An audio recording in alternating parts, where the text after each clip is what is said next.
How much did you see when I leaned over? Did you get half a good look? Who knows? Hi, welcome to Wednesday night, folks. Also, Comrade, welcome back. Maybe you're in the correct city now. I see that you are being very good looking after a very lovely Leona.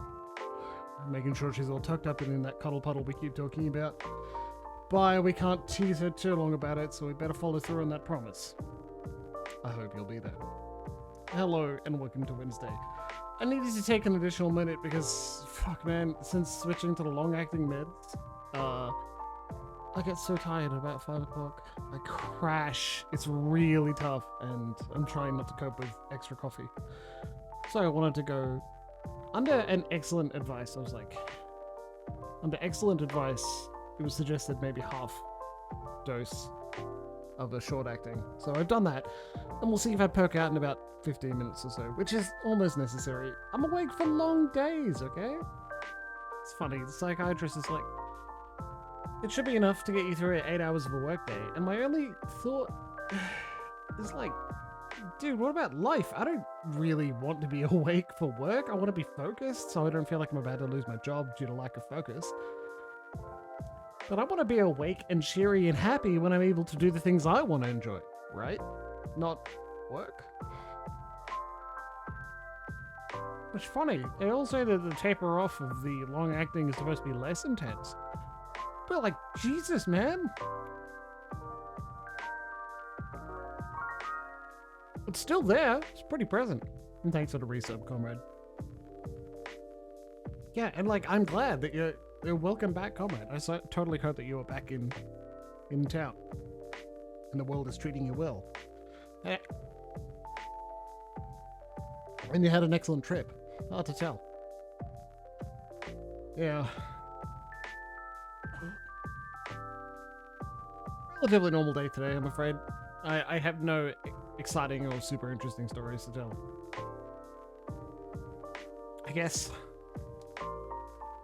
I will make an admission, and I am well aware that everyone will be like, oh no, Jimbles, do what you want to do.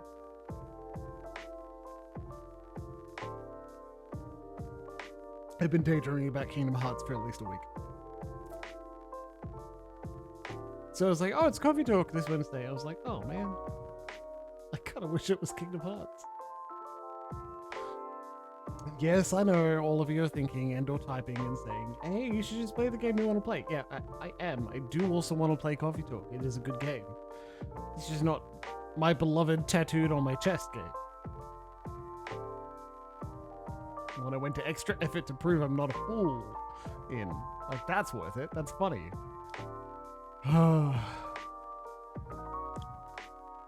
Plus, the fortnightly schedule is a good idea.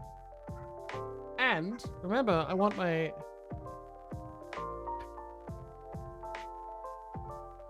second monitor. I have no idea what you mean.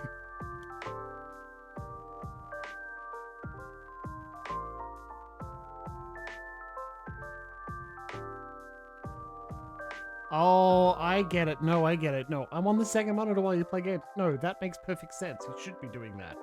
Right? Absolutely. This was a high engagement stream where you were making bets on the next speed run or something similar. Yeah, of course. That's full first monitor engagement. But no, play other games as well. Like I watched Marvel's Werewolf by Night. Good short film. Lovely. 58 minutes long. Pretty cool. While I was playing Cyberpunk earlier. Great day. Take a walk. Yeah, no, I'm sleepy.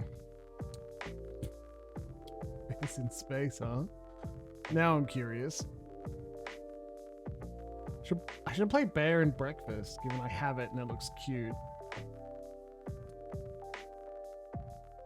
I have to put that on the spreadsheet. Yeah, playing Cyberpunk, I don't know if... I don't know if I'm gonna 100% Cyberpunk again.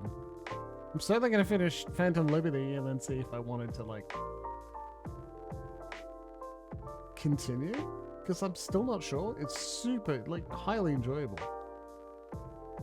And they changed all the mechanics, and that's more fun and certainly engaging, but they didn't add a whole bunch to the story in core.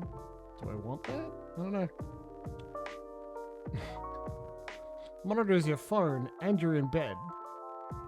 I'm in the best place, clearly.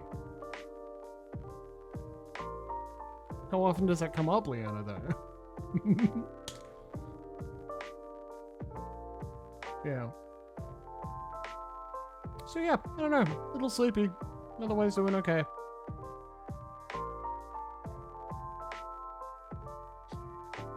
Oh yeah. I'm looking forward to a long weekend. Thanks, Jesus. It's gonna be good.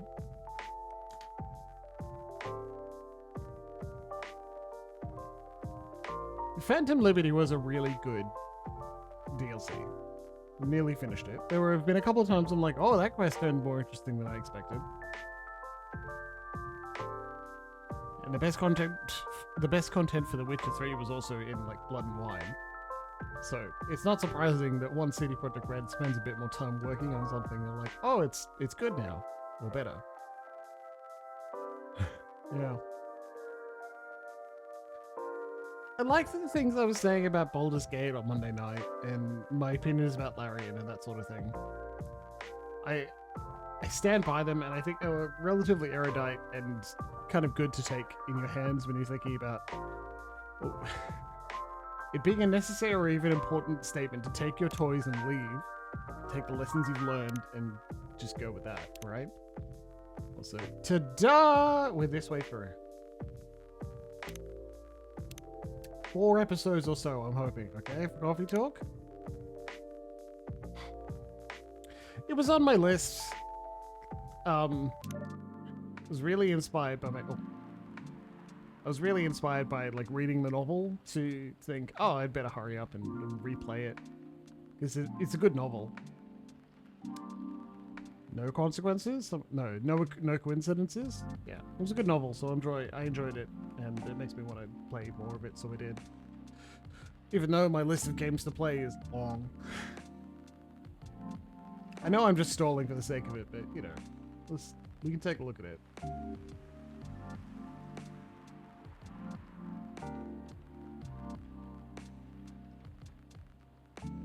Jimbles 2024. I'll finish Cyberpunk before too long, then I'm going to pick up Alan Wake. And after that, oof. All sorts of things. I'm not sure.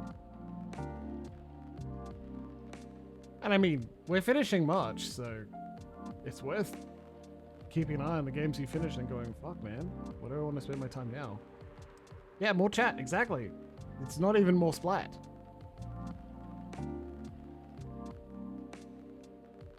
Maybe Elden Ring, but I gotta tell you, I'm saving myself. Okay, I'm saving my Elden Ring enjoyment for again Shadow of the Erdtree. Alright, let's go. Auto mode. Oh no. Seems like we're out of ginger. Ah.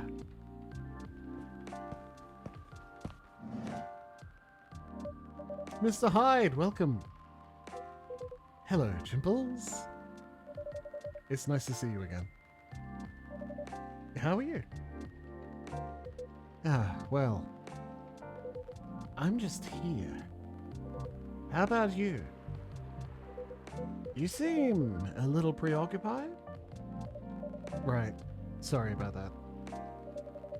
I just learned we're out of ginger. Oh. I made a mistake on the weekly order sheet. And the remaining roots I have are no longer fit for consumption. Sounds like a rookie mistake, Jimbles. I know, I'm ashamed. My storage system is having problems because of the recent power surges. Alas, I'll stock up at the farmer's market tomorrow. Sounds like a plan. You're really busy as usual, I think. Yeah, well... nothing wrong with a slow day or two from time to time. Although it's been quite a week, if I may say so myself. No? Well, I'm listening. Pardon? You're weak. Tell me all about it. Oh. I'm not even sure where to start. Try anywhere. After all, there's no way for me to correct an unheard story, am I right? Right. Well, the most notable problem recently would be the severe thunderstorms. Sometimes they cause our powers to short out, which messes with the machines. So in case it happens again, my apologies. I see. Warning duly noted. There also has been this ongoing car vandalism in the neighborhood. Apparently there's a serial deflator of tires on the loose. Officer Hyoji was the one who informed me about it. I've also got a lot of new customers. And I think that's about it. Sounds eventful, even if not terribly riveting. Now, regarding the car vandalism you spoke about. Well, I drove here. To what extent should I be concerned about it? I wish I could inform you with confidence. Unfortunately, I don't know much about it, so... I can answer that.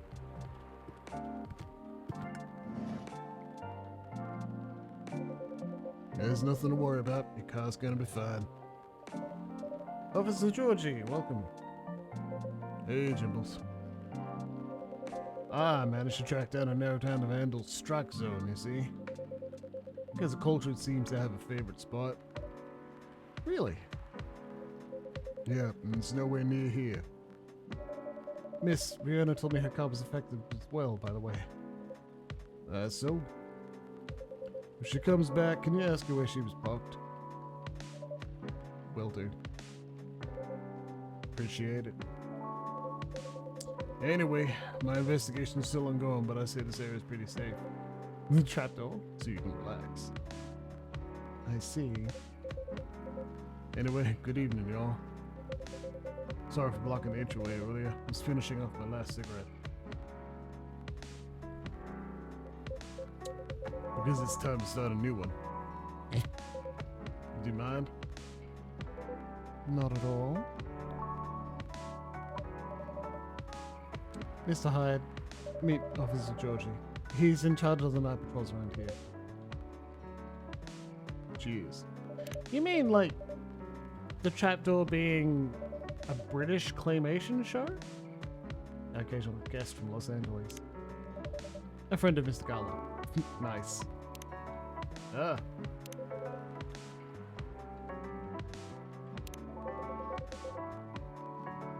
Yeah, I guess it's in you around a bunch. You're a Los Angelino, huh?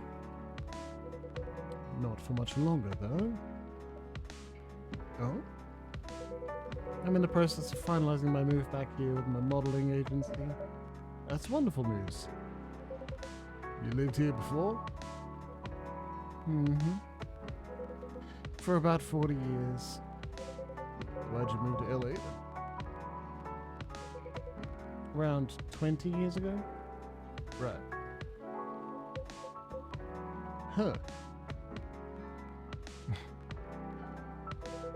Let's just say I'm nowhere near as young as I look. Ooh. Models. Vampires. Gotcha. And as a native Seattleite, let me be the first to welcome you back. We got smog and dow scars. At least our coffee is second to none. Right, Jimbles? Melbourne gives you a run for your money. I'll let you be the judge of that. Thanks for the warm welcome. Then, have you moved in already, or...? Not yet. Preparations still need to be made at the property I've chosen. I wouldn't even think of packing until it's halfway done. Makes sense. That being said, I'll be here to oversee the construction for a while. You ever need help, let me know. Can't do much by myself, but I can find a few guys who can. Although it won't be necessary, I appreciate the gesture. It's funny. What is? Quite frankly, the police force and I had something of a contentious relationship in the past. Oh. Is it a slap on the wrist and let's call it a day type of thing? Or the catch you, catch me kind?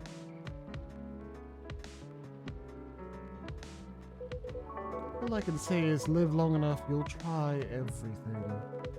Those are bygone years, of course. Are you sure?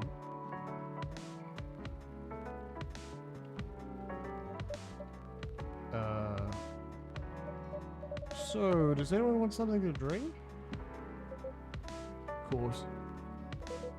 Naturally.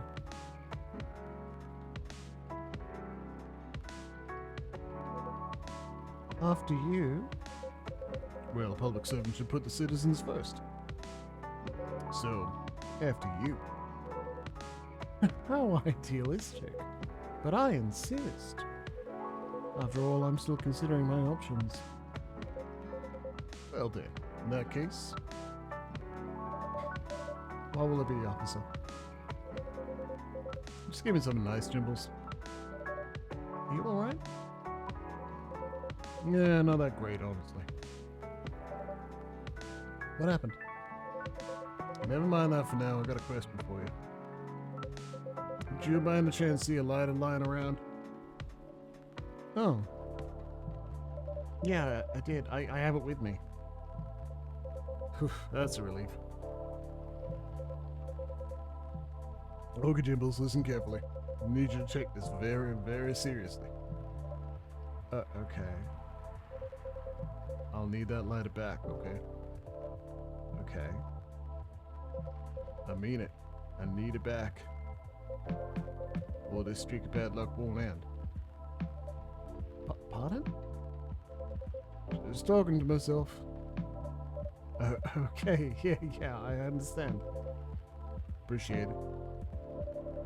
Would you like anything to drink? Just black coffee for me, please, but lightly sweetened. Jeez, buddy. I don't have, like, sugar, so honey it is. Here's the game saying, hey, if you fucked up and didn't manage to give him a thing last time, give him the fucking thing now. It exudes an interesting feel. Down his gambling luck, or I don't know. He thought he was picking on a minority and turned out to be someone in charge of... Finally. Hello, old friend. Thanks, Jimbles. Suppose I owe you an explanation? Told you before, right? That this lighter's my lucky charm. When it goes missing, my luck gets really dicey. Almost got hit by a fallen fan at work. Broke the missus' favorite mug. Nearly swerved my car into the sidewalk because a black cat jumped into my lane. Black cat! Not even a raccoon. I swear I'm not making this up. That wasn't a sign. I don't know what it is. And, well... daughter's still mad at me, too. Anyway, I'm glad to have this back. Thanks for keeping it safe for me, Jimbles. You're very welcome. Here's the sweet coffee to sweeten your evening, officer. Cheers, Jimbles. Ah, really hits the spot. I'm glad to hear that.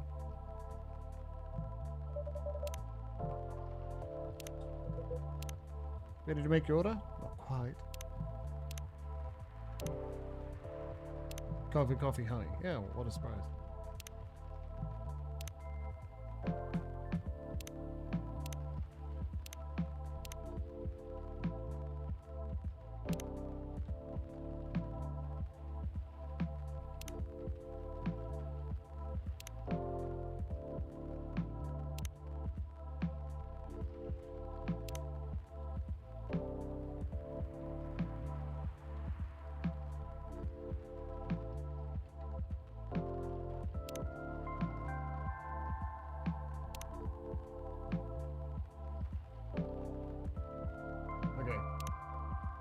not quite. Do you have any suggestions? Yeah, I have a couple new teas if you're interested. Oh. They're butterfly pea and hibiscus flowers. Hibiscus, huh? Not an ingredient that's easily palatable when used in a hot beverage. Perfect. Make me something with it. Are you sure? We are missing some ingredients tonight. Do you have any specifics in mind? I'll let you choose for me. Just make it red and... who knows? Maybe it can be my new blood wine. Blood wine? It's fake blood cocktail I used to get here. Back when it was still a bar. I see. Make me a bold red drink. I'd like to see what you can come up with. He's a vampire. We knew him back in, first game.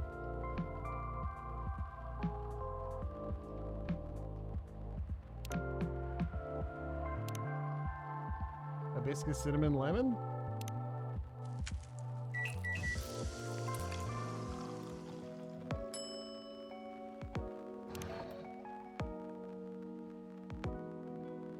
Would you like contact details for an influencer? Not gonna be useful at all. Here you go, sir. Something red. So this is a drink you thought I might like. Honestly, I'm not entirely confident, but this is the best I can do today. Fuck, man. Looks peculiar enough. How is it? It's tart. Astringent. Do you like it? You tell me. And I was looking forward to it. I'm sorry that it isn't what you expected. Well, you did what I asked, so no need for apologies. Next time you could try making me something that doesn't taste like hay juice. I need some boldness. Something that can leave a mark in me. There's only one hibiscus drink that I have enjoyed. I'm curious to see if you can come close. I will try my best next time. Welcome. Hey, Violets.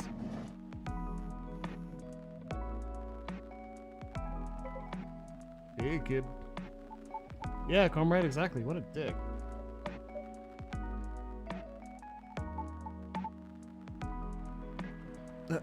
There.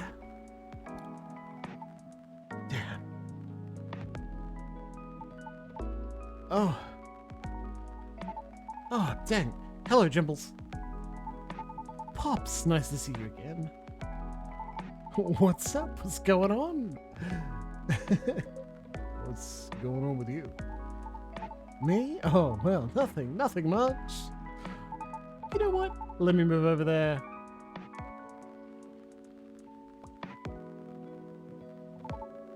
There we go. Sorry about earlier. I was preoccupied. No problem. Is everything alright? Yeah, of course. I'm always alright. Always! Because I'm a very lucky dude. Speaking of luck, did the lady ever come back? Miss Rihanna? Yeah, she did. Really? Did you manage to give her my stuff? I missed the timing. I'm sorry. What? Ah, how come? I'm so sorry. Ah, well. Whatever. I found a handle on T-Chill anyway. Oh. Not sure if she's even active though. I'll try adding her or send her a message. I just want to apologize, you know?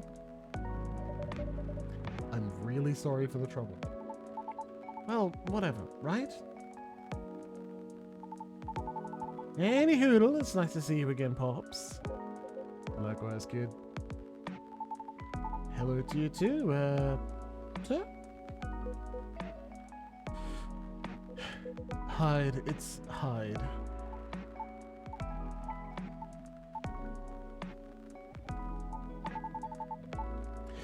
Wait, so you're really that high? The supermodel high. Big shot, huh? Oh man, my boy! I never thought I'd randomly see you in a place like this. No offense to you, Jimbles. Well, I follow your socials, man. Big fan. I especially love the timeless series you did for Boundless. That's an old one. Boundless? It's a lifestyle magazine, no longer in print.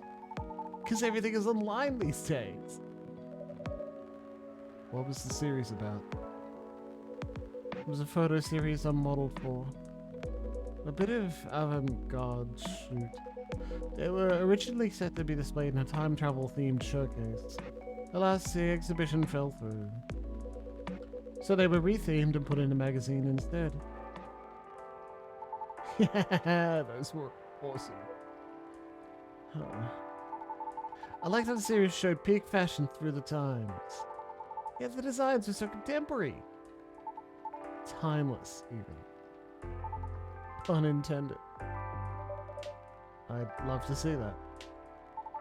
Wait, let me show you a couple pics from it. Hyde looks great there, colorless or not. Oh, wow. You looked amazing, Mr. Hyde. Still do. Of course. It was so cool, it inspired me to find my own style too. I'm partial to the 80s inspired look myself. That's why you're wearing a hoodie. Really? I can't tell. It's my jacket collection. Huh. Glad it helped. I did enjoy experiencing some of those times again, even if only in garment form. Even if I was left with a melancholy feeling, but I digress. Would you like to order anything? Oh, yeah, of course. Oh, by the way, is pure matcha supposed to make you feel woozy? Pardon? I tried drinking some before lunch a couple days ago. I felt tad nauseous. Did you have breakfast? Nope. It's really strong tea, so it still shouldn't be consumed on an empty stomach. That was a main takeaway from our conversation, wasn't it? Duly noted. Thanks. Then can I get a pumpkin latte? Sorry, we don't have that here? Oh, for real? You know, you don't need pumpkin to make it, right? Oh, I've heard that before. Yeah, but I have an open mind. I just don't want anything plain tonight. How about making me something based off a pumpkin latte with what we have?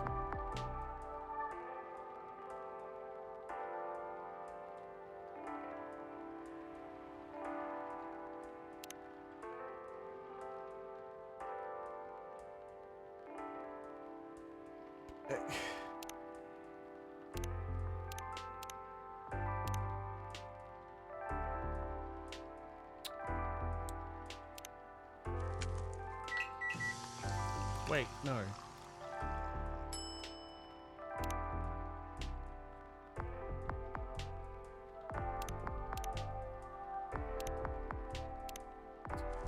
That's a latte, that'll do.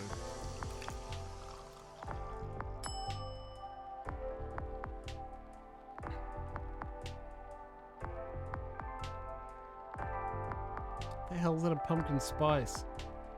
Oh well. Yeah, I finished Coffee Talk 1. Here you go. What's this, Jimbles? This doesn't seem like what I ordered at all. Right? So it seems. I'm sorry, I must have forgotten something. It's okay, Jimble. You can take it away. Understood. Once again, I'm sorry. I'm disappointing this guy all the time. It's kind of funny. What do you think? completely undiscovered. Maybe would have high wanted. Yeah, maybe. What is something with spice though?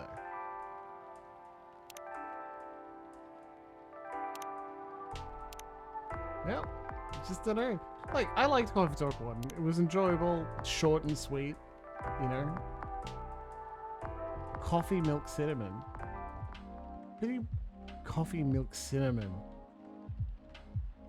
Coffee milk cinnamon! That would have done it, I think. That's a good call, Maple. Yeah, Coffee Talk 1 being short, sweet, enjoyable, and if you really dig the drink making, there's an endless mode that gets that done, but I just wanted a nice visual novel to practice a couple of voices. I have a cute little story to go through. With our fan favorite fish lesbian. So, what's the matter? Huh? Why do you need cheering up, kid? Oh, about that. It's just the usual work stuff. A few disagreements here and there, you know? Any working team will eventually have them once or twice, right? Right. What do you do? I'm a vlogger slash influencer. I review a lot of lifestyle things like fashion, places, food, etc. on social media. Sometimes I do skits and such on my channel too. And pranks also. No, Pops. No way. Real talk though, I actually hate pranks. I didn't say it before, but I hate them. A lot. Is that so? I just think they're the lowest form of entertainment. Just cheap thrills at the expense of others. Right. But yeah, getting off topic here, sorry.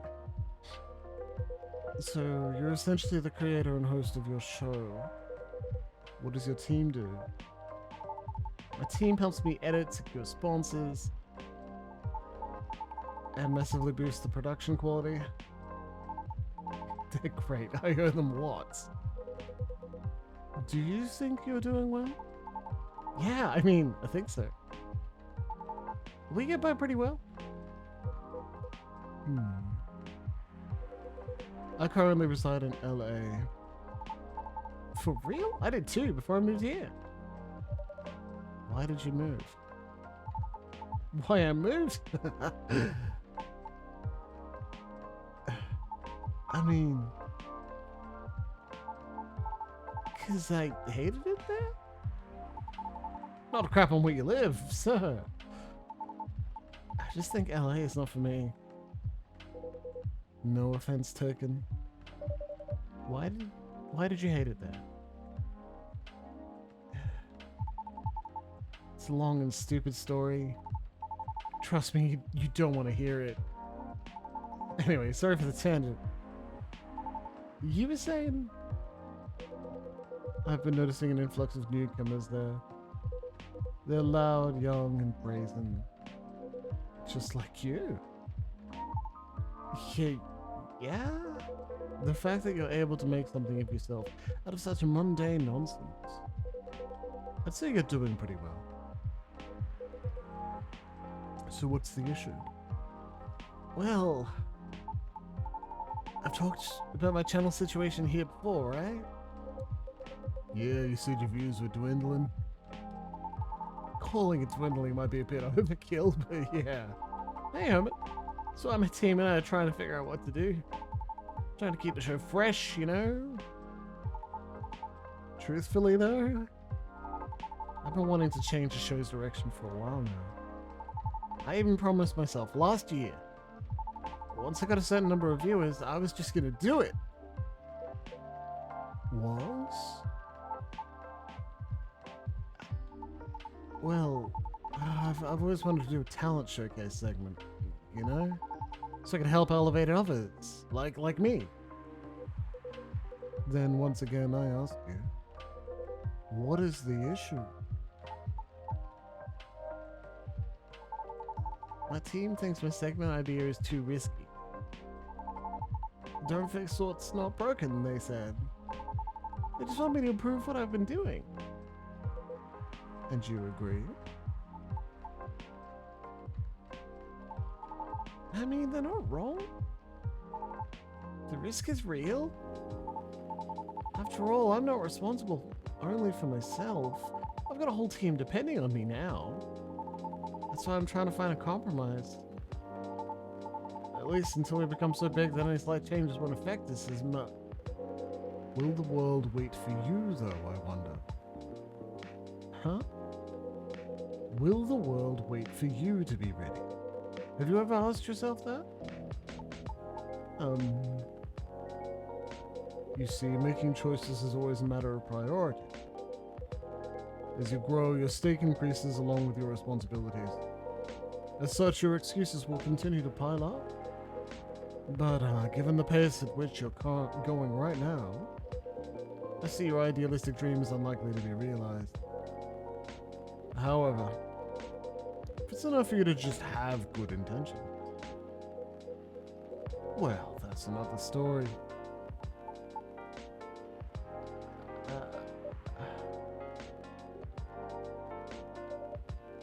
You okay? Uh-huh. Well, there's a lot I need to think about, so I should go. Nice seeing you, Pops. And thanks for your advice, sir. Jimbles, thank you too. Hang in there. Yeah, you all too. See you around.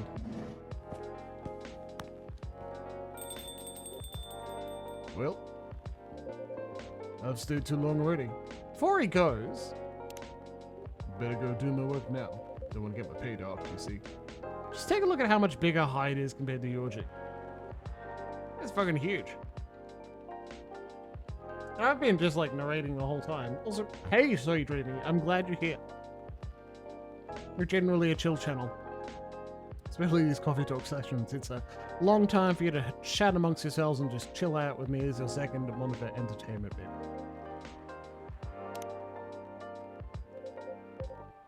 Nice meeting you, Hyde. We'll see each other more often soon, I'm sure. Hopefully nothing work-related. Have a good night, officer. Be safe out there, officer.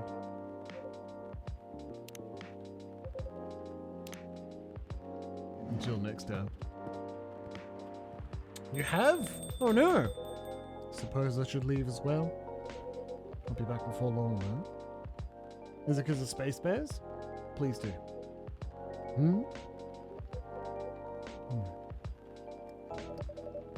Is there something wrong?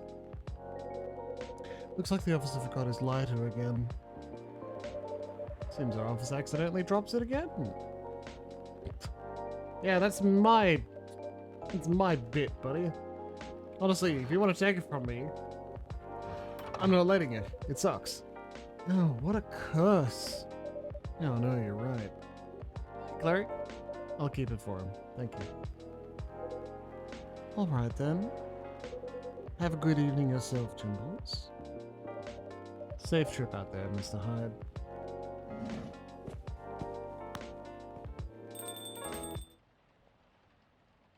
Yeah, Hyde not quite cyberbullying a poor young influencer by saying, well, if all you want is to just have good intentions and not do anything with them, that's fine, I guess. Little dick.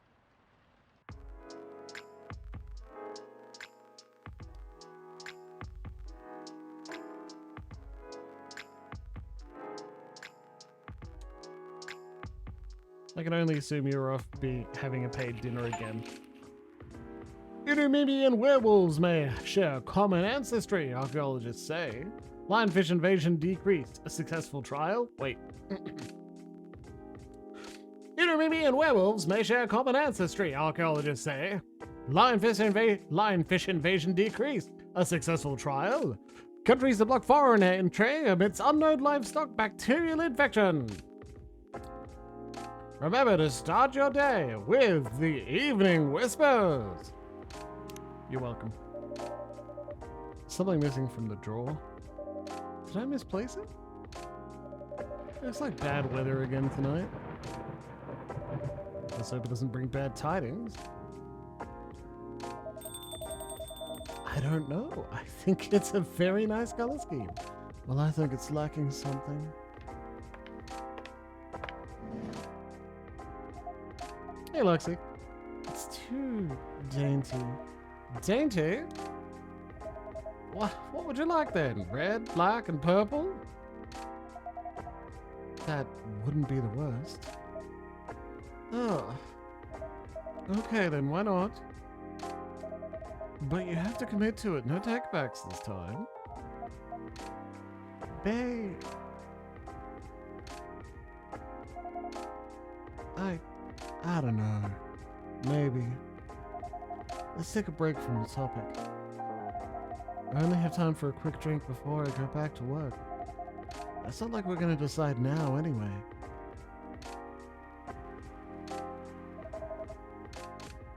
Maybe that's the problem.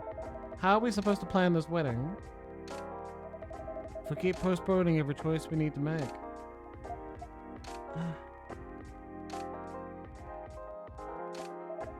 Hey, Jimbles, what do you think? Pale green, lilac, and daffodil yellow, or red, black, and purple? Hey, don't put Jimbles on the spot. No, it's quite alright. It's just that I wouldn't know. This is your wedding. Your opinions matter, not mine. What's this fake social media have for today, huh? Please, friends. Thought we were bigger friends than that. Bad traffic at Yale Street. Avoid. Yeah, Myrtle, come get a good cup of tea. I have tons to think about every day, says Lucas. Like, how to make your timeline more fun, says Lucas. Who are you again?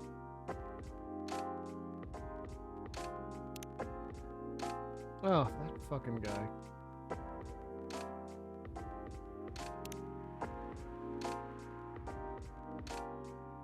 Yeah, Violet? Violet. Yeah, Violets? What do you think? Lilac? Purple? Black?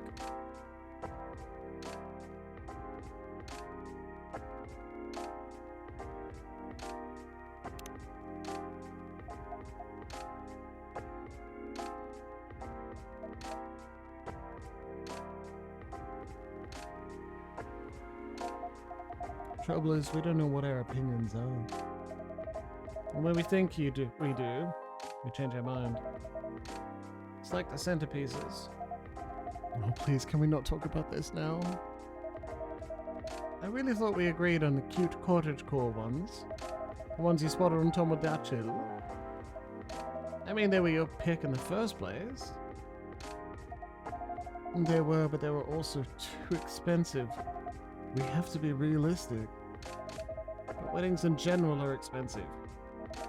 Especially when you want to have 200 guests. That's a low blow. I can't just disinvite my extended family. The key word is extended. Do you even know half these people? That's not the issue. If I invite one of them, I have to invite them all. It's like a domino effect. Besides, they'll be paying for part of the wedding. I still don't think they should. I can pull my weight. If we have to choose, I'd rather we have the beautiful things you like. Even if it means we have fewer guests. If my family's not chipping in, we might not be able to afford either. Thanks for the vote of confidence. I don't want our wedding to just be a random meal. A bunch of people we're not even that close to. And I said I'll make sure we can afford a dream wedding. Or die trying. I don't want you to... Saved by the bell. That's work. I really can't linger. I think I'll have that drink now, Jimbles. Of course. What can I get you? Something that'll keep me awake. I still have work to do and my head hurts. So I guess strong coffee would be good. One with a nice spicy kick, please. Any preference on spicy kick? No, any strong coffee with spice will do. Coffee, coffee, ginger, go! Yeah, agreed, comrade. Absolutely. Jahe tabuk. Coffee and cinnamon? Ah, it's lucky you're cute. Coffee, cinnamon, go!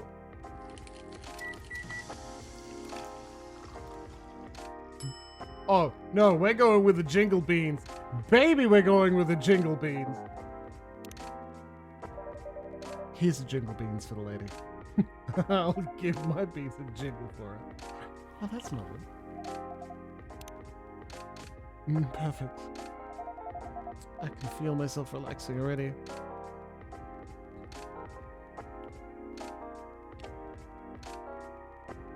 Surely you grate the ginger. Yeah, I put it in a...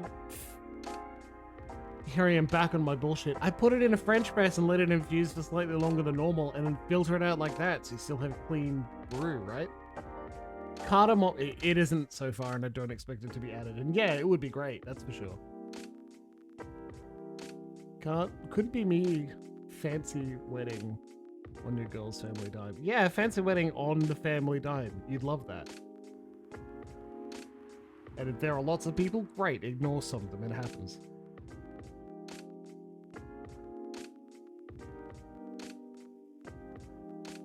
What's cardamom good in? Cleric, Leona, inform the class. Something animation was concerning. Yeah, that's what they do for ginger each time, but like, yeah. I'd put it in a French press, that's what I do. Clearly he didn't, he's got an espresso machine.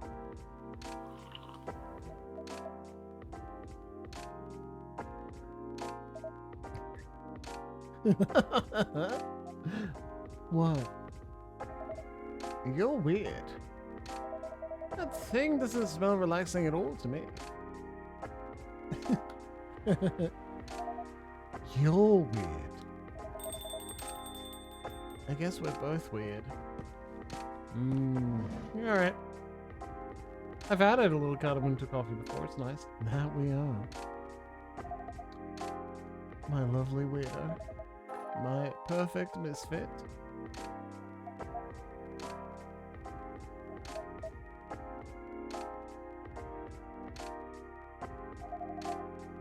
This is so much better. It really is. You two should elope. Have I mentioned that I love your smile? Never enough. Ugh, disgusting. I'm going to need something real spicy to wash this down. And I'd love to serve it to you, Hyde. Bailey's doesn't want to order, that is? Hi, sorry, didn't hear you come in. Yeah, I know. You were too busy doing whatever it is you were doing.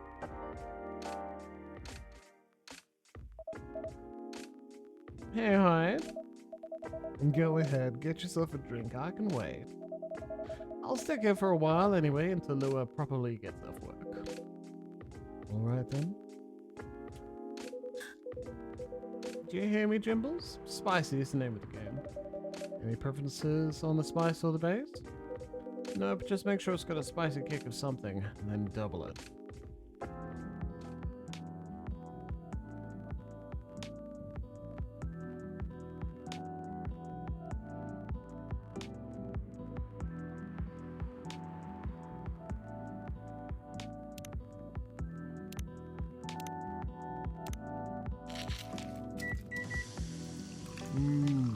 Lebanese coffee. The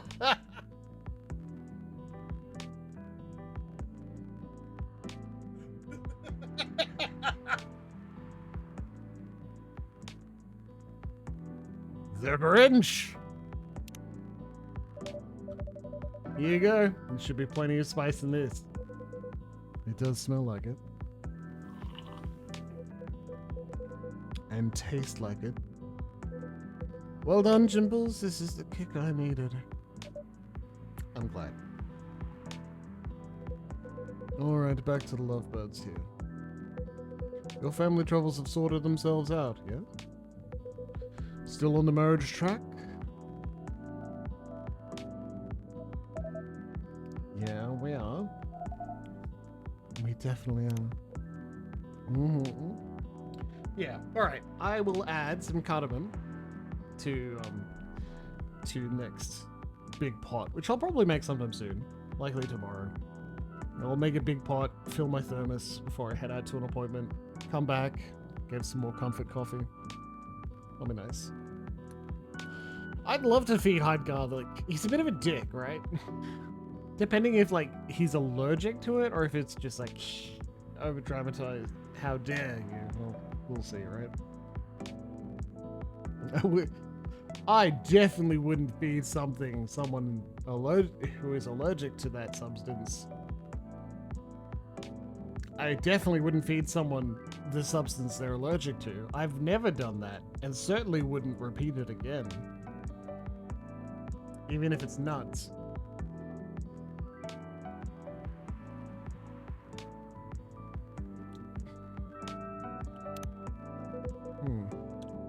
Not getting too bored? Not really. Turns out planning a wedding is, well, suitably entertaining. That's one way of putting it. Can't wait to be at the marriage stage of it, to be honest. Could you sound any less enthusiastic? Hey. Here they go again. Good to see that some things don't change. And for such a dramatic backdrop, too. You should start serving popcorn, Jimbles. I'd be more enthusiastic if we didn't fight about it every single time. I don't think I've poisoned Willow, personally. No, I'm not engaging with this right now.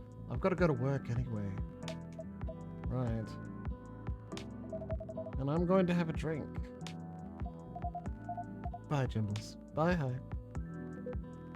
See ya. Well, I fucked that up. See ya.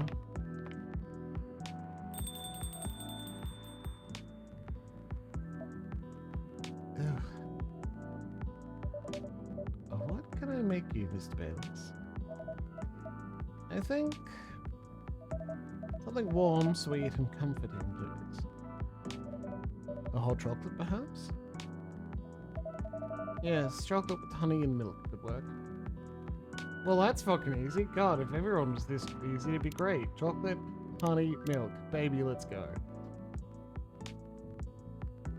Yeah, I now, through additional extra memory and effort, don't put the best kind of snacks in front of Comrade. You know, the ones with peanuts and other nuts. It was handed him a pod. Like, hey man, how about these? They're good. And Comrade's like, well, Jimbles wouldn't poison me on purpose. So I assume it's got to be a Mars one. I'm like, yeah, they're delicious. They're Snickers. Mars bars, but better. They have peanuts. Oops. So that wasn't intentional. Oh yeah, that's right. I ironically fed it to you. It's much better. It's removing your choice even further. How sexy. Well, you deserve it. Not the poisoning. You don't deserve the poisoning, let's be honest, right? Let's be clear about that. All the other things we do, yeah.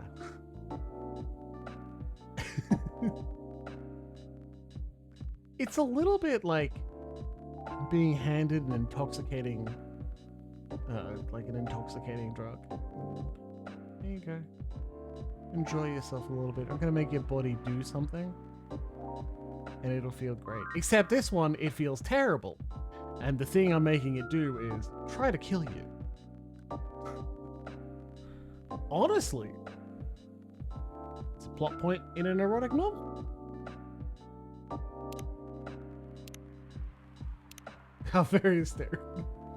How fucking dare you? Nut boys. Votre âme est un passage choisi.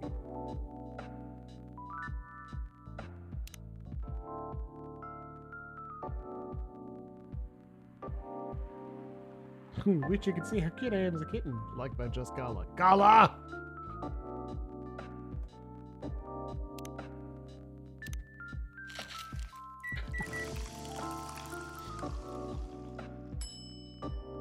Shokubi Muruku. Lovely. So I'm supposed to give you something? No, you're good. Luxy. Perfect. This feels so good, Jimbles.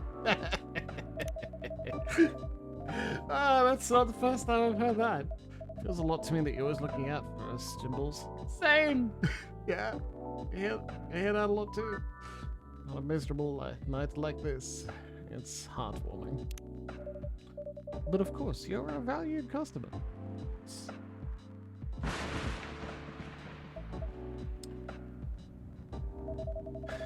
I hope Lua didn't get too soaked. You two care a lot about her. Of course I do.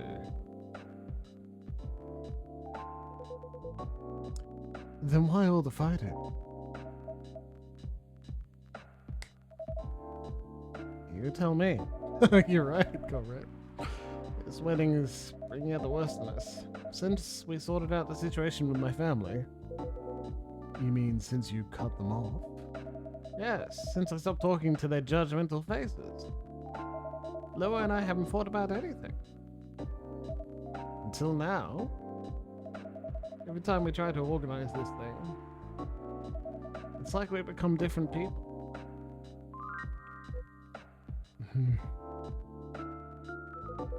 Let me ask you something. Go ahead. What do you want from this wedding? How do you mean? It's not complicated. I'm just asking what you want. If you close your eyes and picture the day, what do you see? Honestly? I have no clue. I know Lou is there, but that's about it. Well, that's what happens to me when I ask to picture anything. It's not a bad start in truth. But if you don't have specific expectations, why don't you just let her do what she wants?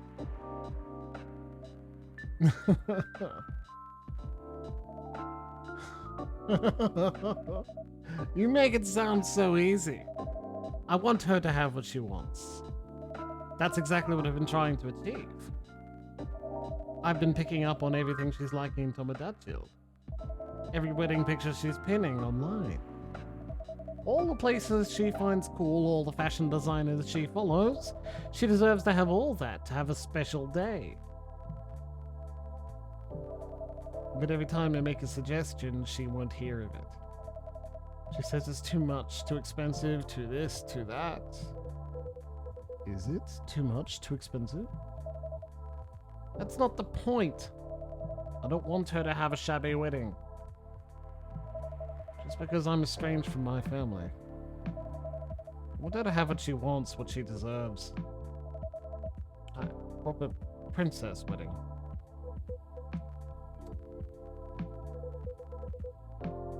You're a remarkably presumptuous young man. Mr. Hyde. No, that's alright. I know Hyde helped Lua back in the day. Ah! You don't need to see this fucking thing. No, that covers his text as well. If he's got something to say, I want to say it. Good, because I was going to say it whether you like it or not. Maybe here? That should do, right? You're sitting here, going on about everything Lua should want. As if you could know what's in someone else's heart.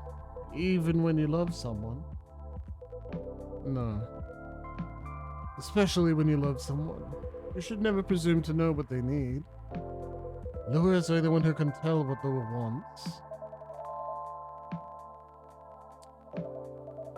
When I ask her, she always says she doesn't know. Oops. Then give her time to figure it out. It's not going to help if you pressure her. With 1,000 suggestions a minute. Or if you try to force her into some sort of princess wedding. Just to make you feel good about yourself.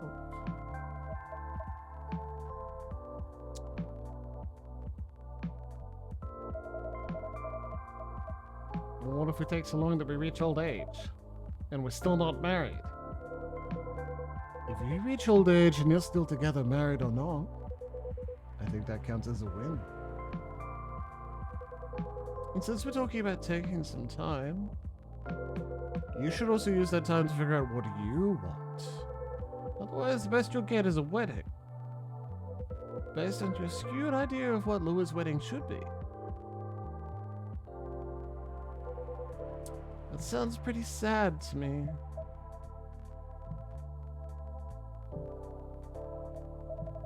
Well, that wasn't pleasant to hear.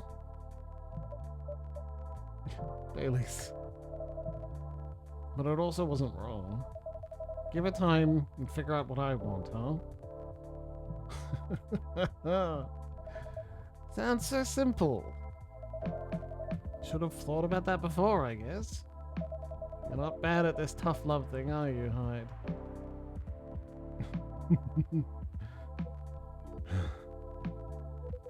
Perhaps I should consider a career in couples counseling.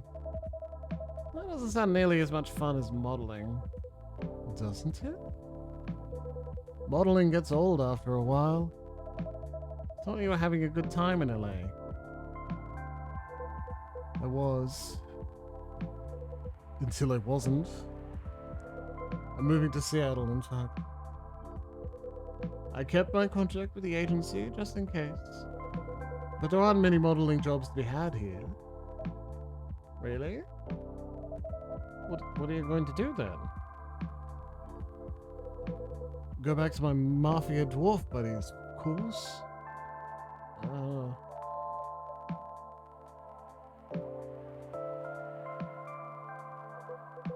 Come on, I'm obviously kidding. Are you? Yeah. I wouldn't go back to them, I'd go back to being chased by them.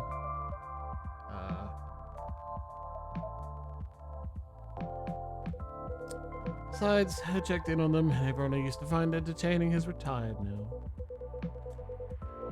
Meanwhile, their grandkids manage the whole enterprise.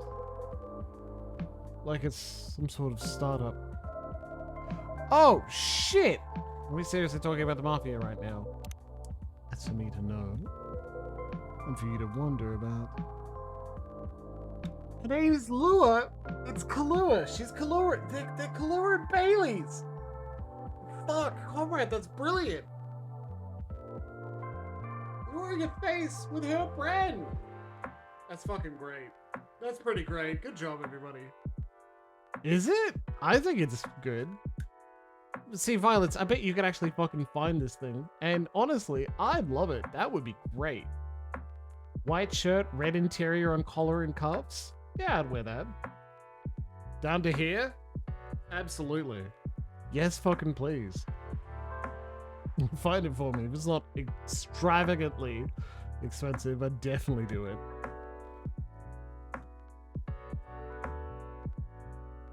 And for you to wonder about.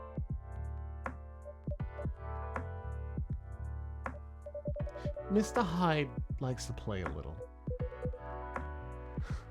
Guilty as charged. I can't help it. When I see an earnest face, I just have to tease it. I'll take that as a compliment. But also, what's wrong with managing things like a startup? It sounds like a pretty efficient approach, right?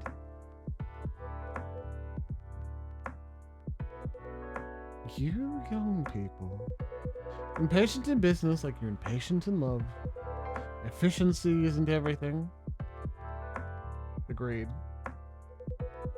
I have all the time in the world. I don't care if things are done fast. I want them done right. Maybe you should go into slow fashion. Or fine arts. If you paint with oils, that'll take some proper time.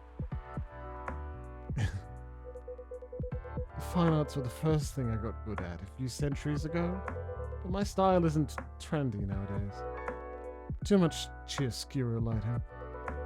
And putting blue in skin tones isn't novel anymore.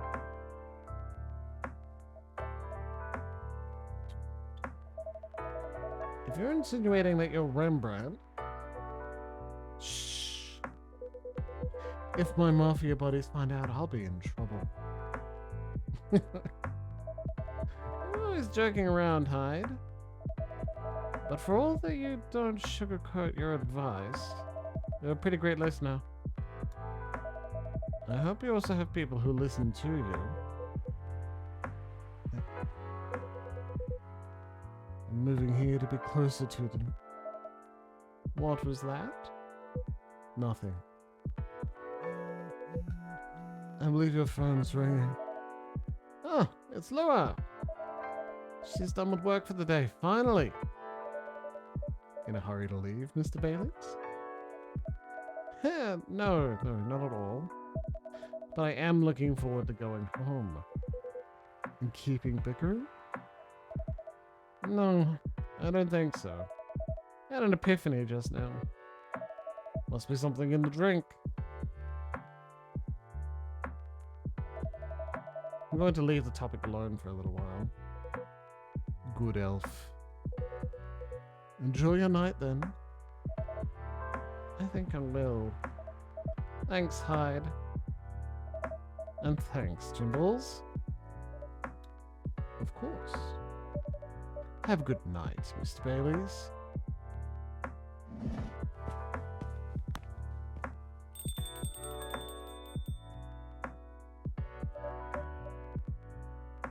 Select the webcam, come on. Mr. Hyde, what was that about the mafia and the fine arts? Are you genuinely considering a career change? All I'm considering right now is whether my car got nicked. I know old man Yoshi said this area is safe, and it's a bit of a pile of junk. But it's a pile of junk with sentimental value. I sense a story.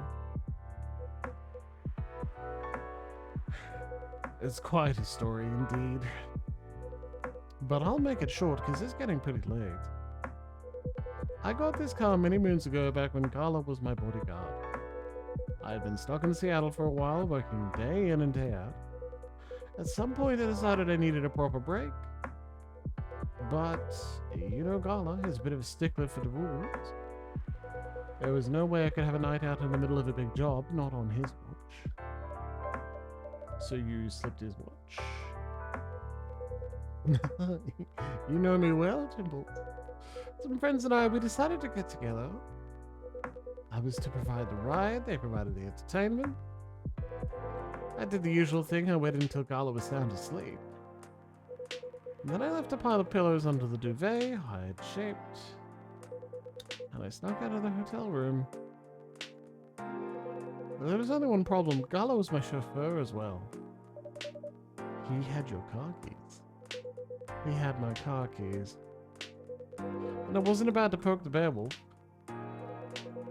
So I went to the nearest dealership and got the cheapest car I could find. I only intended to keep it for the night, you see. I'll spare you the details, but my friends and I, we drove to a lovely spot with a view. For the sort of action which I admit might appear ambiguous from the outside, but to me it was very enjoyable indeed. We were right in the thick of it when suddenly we hear a tap on the window. Let me guess, that was Gala? The wolf himself. He peers inside, and he starts banging on the door so hard the whole car is shaking. We'll just kind of freeze. And then he says, "How dare you kidnap Mr. Hyde?" Opens the door and tosses my dates outside. Mr. Hyde, you're not winding me up, are you? No, Jimbles, I wish.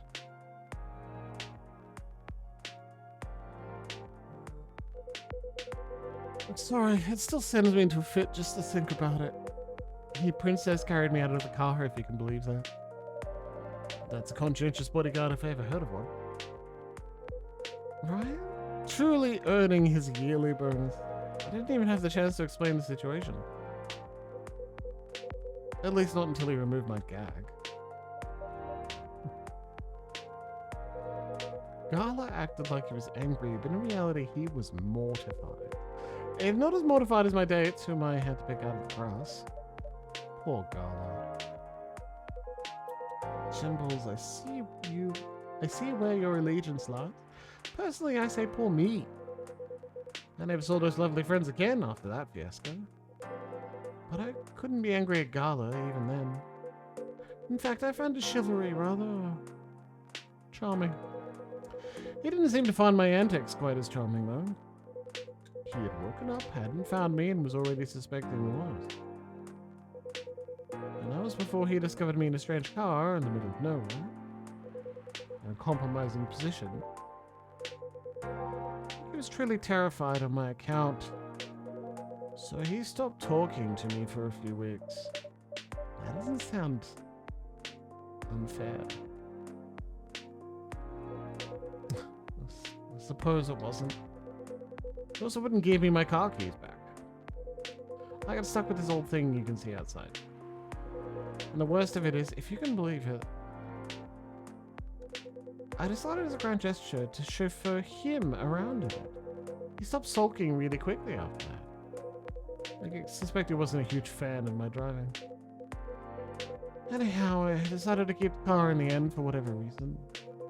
My car collection has had some serious turnover, but this one isn't going anywhere. I must have replaced everything inside it a dozen times over, and it's very banged up. But I guess I've grown fond of it by now. We're both a little stuck in time, this car and me.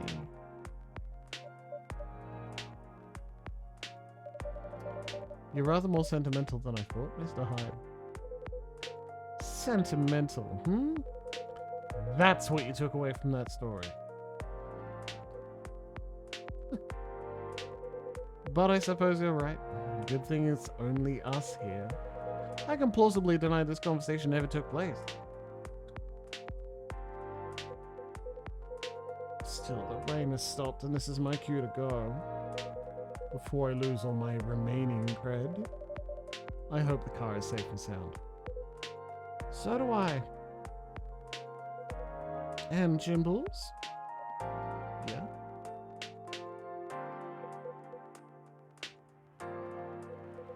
Nah, nothing. Have a good night. Fuck. Only I made his drink perfect the first night he was in here.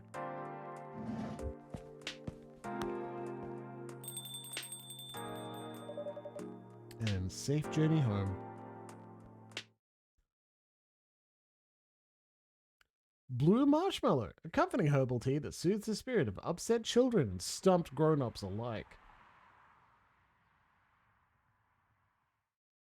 Make this to call someone a tiny baby child throwing a tantrum.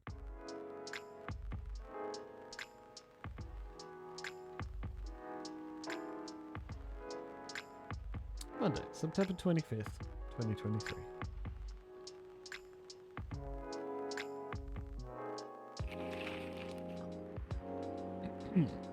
The Evening Whispers, Monday, September 25th, 2023. First wave of visa applications to Europe rejected for failure to include passport signatures. The rise and fall of Weirdstein box offices. A brief history. Sold out. Replica astronaut suits experience an extreme increase in sales. Oh, fucking own. Comrade got me there. I hope the power hiccups didn't affect the machine too much. This is a very slow start.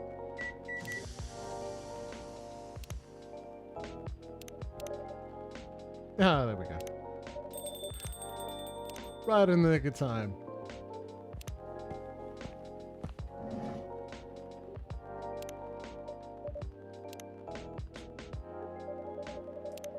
Ah, it's released to see you safe and sound. Hi, Jimbles? Yeah, we're also very relieved. It was a little scary last time.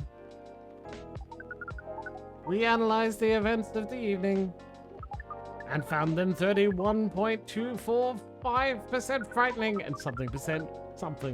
Leaving in such a hurry is not an experience we care to repeat. Hopefully this will be a quieter evening. Yes, that is our wish. Anyhow, greetings are customary in cafes, bars, and restaurants, are they not? Therefore, good evening. Good evening. Even if in reality it should be good night. We find that very strange. That good evening is a way to say hello, but good night is a way to say goodbye. Is this assuming that you never start an encounter at night? because that theory would appear to be empirically wrong. For example, this is the second time we meet Earthchild, and both times have been at night. Our 100% symbol does not bear out the aforementioned premise, but additionally, the very concepts of evening and morning seem only marginally... Amanda? Yes, what is it? I think Jimbles tried to interject a couple of times. Forgive me if I'm mistaken, Jimbles. No, it's alright. I didn't have anything important to say. The truth is, I'm not sure why our greetings have a circadian rhythm. Earthlings are creatures of habit, I suppose. They get attached to certain ways of using language, and often don't question the actual meaning of words. Yeah. At least in this particular case, no one's getting hurt. Since I arrived here, I've observed that some thoughtless uses of language can have a much more painful effect. Indeed. Microaggressions, baby. We see and we agree, and we apologize for interrupting you, Jimbles. Don't worry about it. Yeah, the alien in the astronaut suit probably into trains, absolutely. And Clark, yeah, I think it's cute. I love it when they do that. It's a great little gesture. Friends who joined us for the first Kingdom Hearts episode, like Astrofail, VT, like they did it in person. It was very cute. Communicating without a hive connection is rather challenging. Besides, we have been in a somewhat heightened mental state. We've been finding Earth quite curious, horny, extraordinary even. We are keen to absorb as much information as we can during our visit here. It seems to us our siblings who previously visited Earth came back with findings of a rather superficial nature. We are excited to gather data that will advance studies of Earth sciences. Our return to the hive will be triumphant. I am. Of course, we do not do such things for the glory. But still, we are looking forward to seeing our work recognized. So, are you a scholar, Miss Amanda? Yes, that is a good equivalence of what we are. We specialize in data gathering and analysis of poorly charted territories. That sounds very impressive. Oh, DGA PCT is much less impressive than our siblings' mission. Silva is an explorer and an adventurer. He is deserving of respect. And his mission to find a prospective partner is of the utmost importance. Still prospective, huh? No progress on that front, I take it? Well, I wouldn't quite say that. Very intriguing. You're always so professional, Jimbles. I am not. You rarely ask direct questions. But I think you're a little curious about the gossip, right? What is gossip? Gossip is information about what goes on in other people's lives. Oh, we see. So it's like data on individual beings then. Yeah, that sounds right. We love gossip. What is wrong with it? Nothing at all, and I would love to listen to yours. But let me at least make you a drink first. We must consider our choice of drink carefully. We suggest our sibling goes first. Are you ready to order, Silver? I have an idea, yeah. Can we expect an interesting new recipe? You're a barista yourself now, after all. A barista? How am I? Oh, you mean the cafe? Yeah, you mentioned that you were opening one, didn't you? I am, after a fashion. But I'm not focusing on drink menus just yet. Also intriguing. I promise I'm not just withholding information, Jimbles. But things are a little complicated. Is it alright if I start with the drink? I'll try my best to explain everything afterwards. That sounds good to me. And then I think I'd like something simple tonight. Do you remember the first drink I ordered when I came here years ago? No. Wasn't it a coffee-based drink? It was a coffee drink, and I think you mentioned it was very bitter. Bitter and tart, right? Yes, I think that's right. A bitter and tart coffee drink.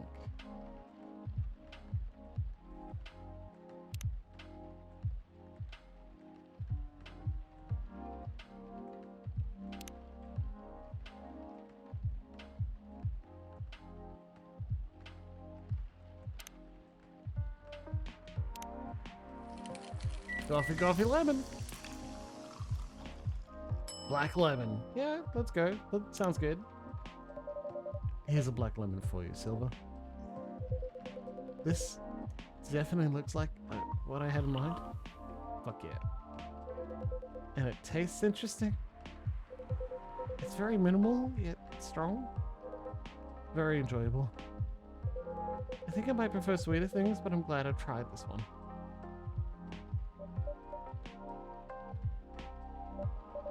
You know, I second what Miss Amanda said last time. You feel the same in some ways, yet also very different.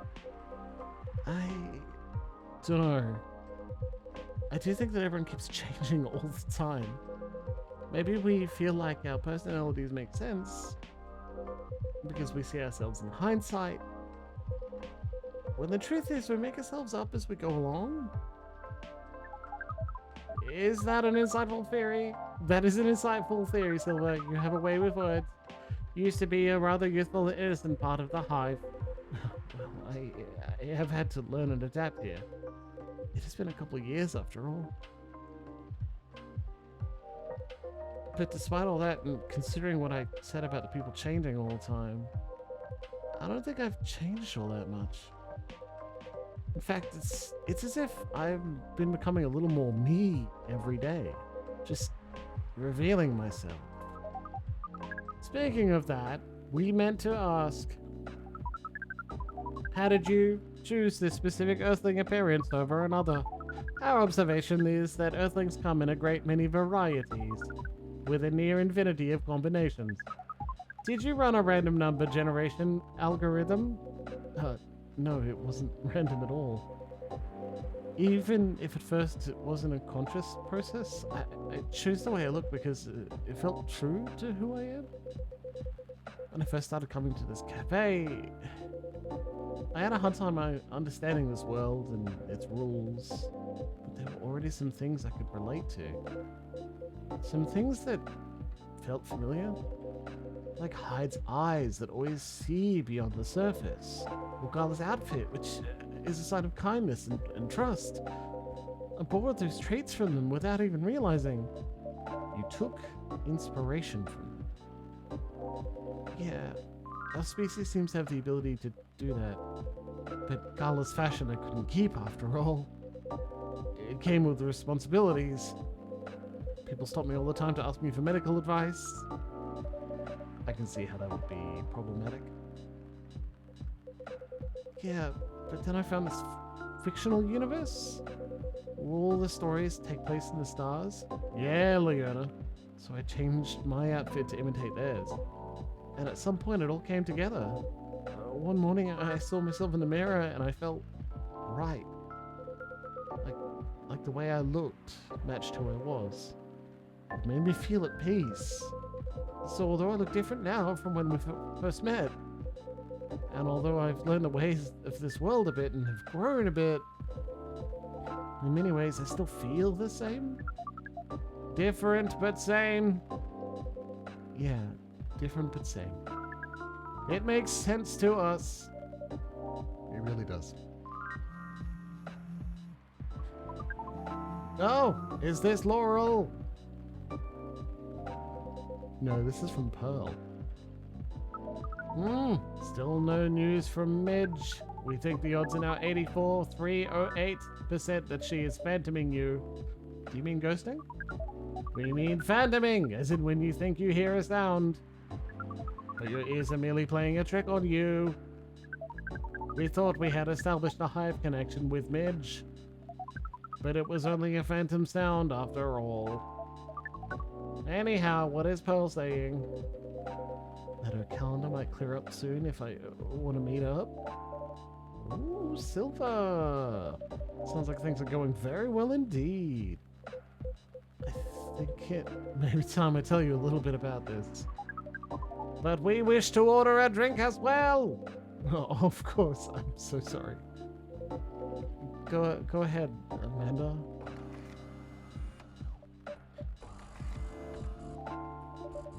Our apologies. The machine's having issues today? We'll let you know as soon as it's working again. Curious that Earth drink making skills are so refined, yet so unreliable. This is a land of contradictions. It sure is. But do carry on, sibling. Right, so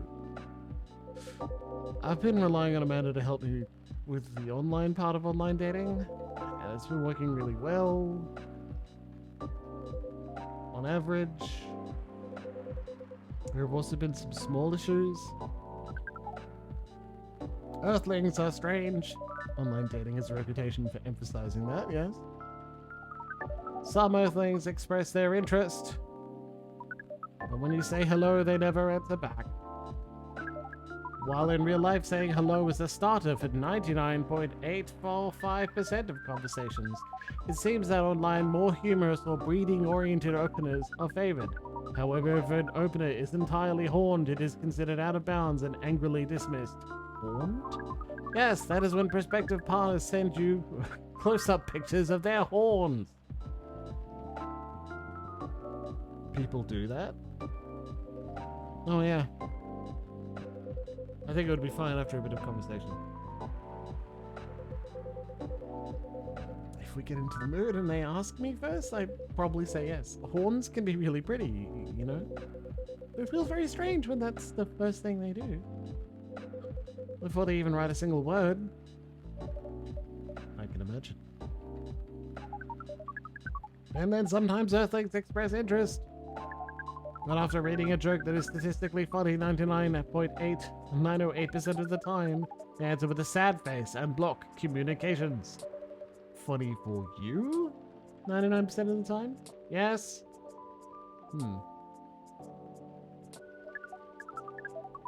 Fortunately, online dating is governed by the law of large numbers, which favors persistence. We are patient. We can wade through the horns. Amanda has been spending a lot of time on the app. It started to work out. Now having conversations with some really nice people. Especially Pearl. We prefer Laurel. Her facial features are more symmetrical. But Silver seems to favor the asymmetrical Earthling. It's just... She sounds like a really good person. Oh shit, it's break time. She's a communications director for a charity that fights homelessness. She cares about other people a lot. I don't think she's been very lucky in return. Yeah, it's break time. 8:34. Okay, back in 15, everybody. Be good.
Emo Jimbles took over. No one understands me. Okay. Hey, welcome back. Made a martini. And I parented for 15 minutes, and I was like, I still want a goddamn martini, so I'm gonna go make that after I finish parenting. Even though I did say a few seconds before I decided on a martini, I'm going to make a gin and tonic. Such a predictable, understandable partner I am. Yeah, I did drop an M&M. How dare you.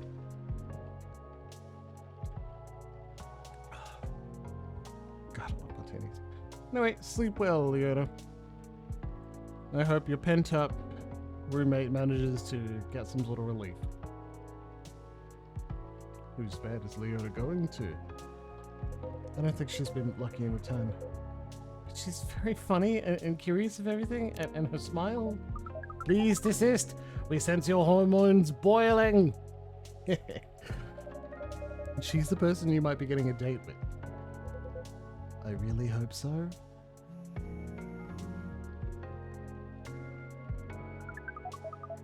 Do you have a day and time for your date? No. This is on a different topic. Please excuse me.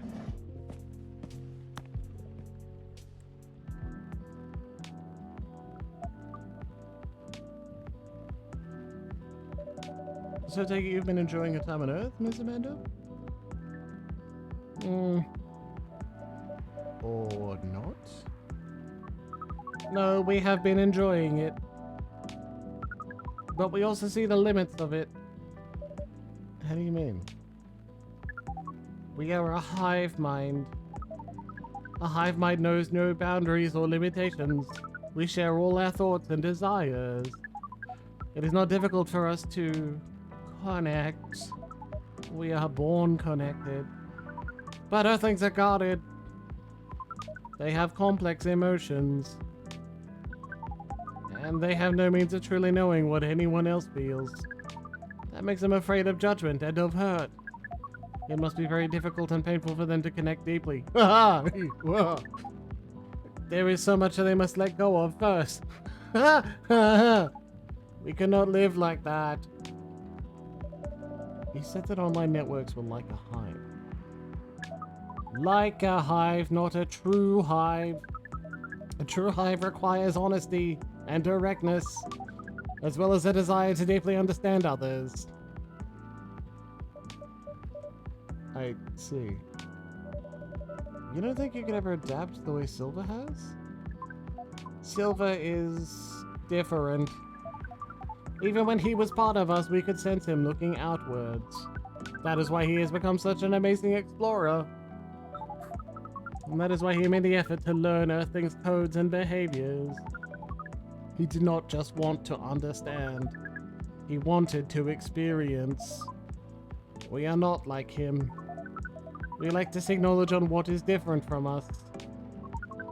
But once we have that knowledge, we are satisfied.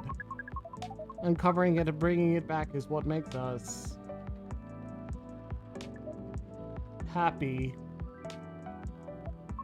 This is curious.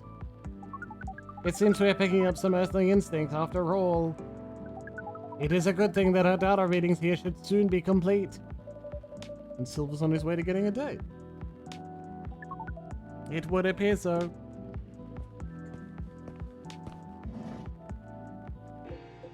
Amanda, we have to go. What? Again? That call's bad news. The agent... Too late, just hide behind the counter, quick!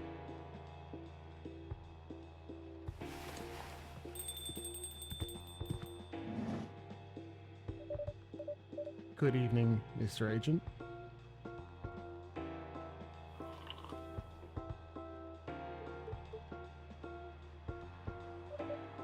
We apologize, but our machine has been having issues. We cannot serve drinks at the moment.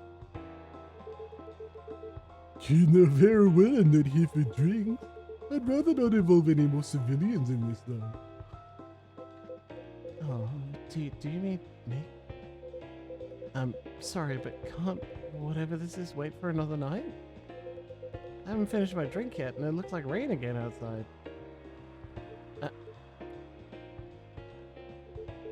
Well, here's something that can't wait for starters. Barista, did you happen to find a ID card lying around? An ID card? No, not that I can recall, no. Well, you haven't been there first by the element. So I think I'm gonna look around for it if that's all the same to you. Maybe it's fallen behind the counter. Oh, whoopsie, I dropped my ID. Let me check our lost and found drawer first. Would this happen to be it? It seemed like an important ID key card. Shame if someone were to lose it. Yeah, I'm mocking the feds. Well, how astonishing it was here after all.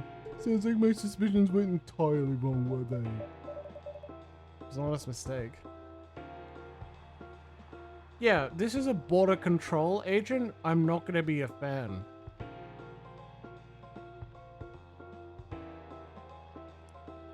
Honestly, I feel like we should have given him the goddamn influencer's card. Like, is this the ID card you meant? It's the only one I have.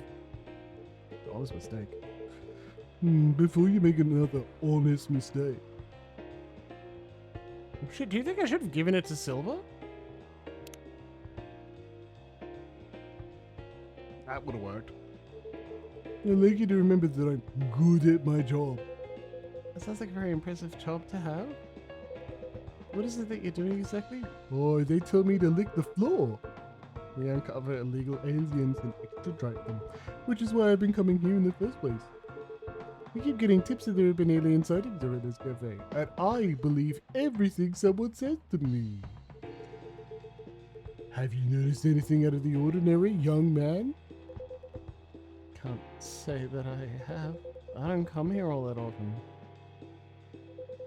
But it's always seemed very above board to me. You sure the tips aren't a prank? It seems that young people enjoy those as a pastime. There are very popular videos of them online. That... maybe it is! But I still have to investigate properly. Otherwise my superiors will have my head on a platter. But you can't waste your time in a cold trail either. Like, surely your superiors will say that you've done your best.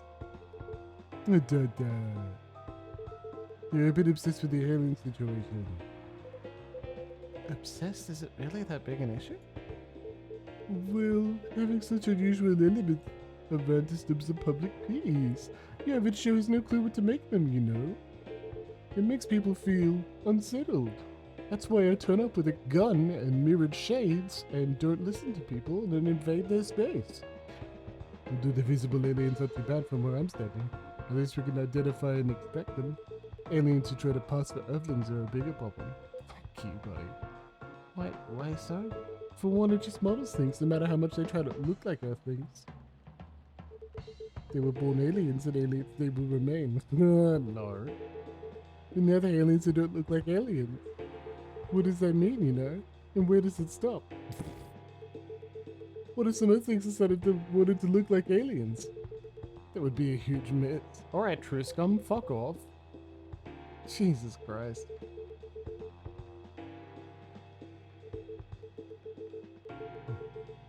All that time spent detecting them. Give me a good spacesuit wearing alien any day, you know. Yeah.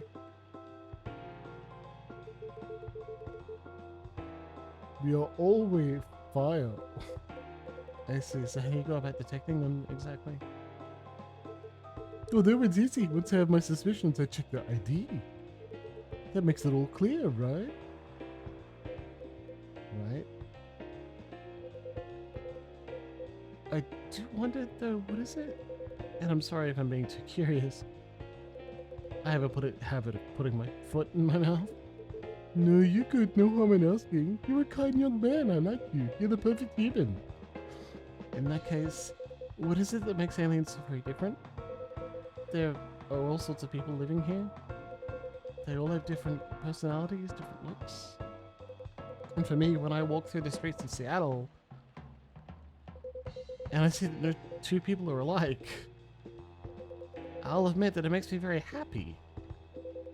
So if someone comes from further away but they feel like an earthling at heart, would they really be more different than the people who live in the city?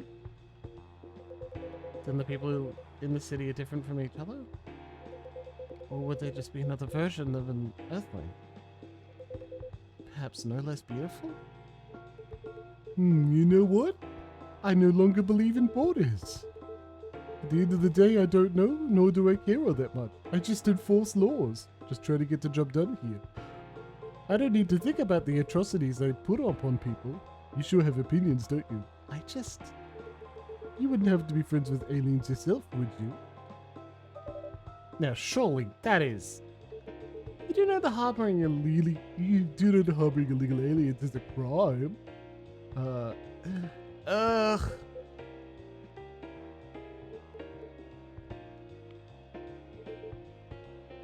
What was that? Oh, my coffee machine started again. Just the coffee machine seems to have restarted now. That's a relief. Right. This is getting more suspicious by the minute. Stand aside, I'm going to conduct a search. When someone doesn't lick my boots, I assume something's going wrong. Ow!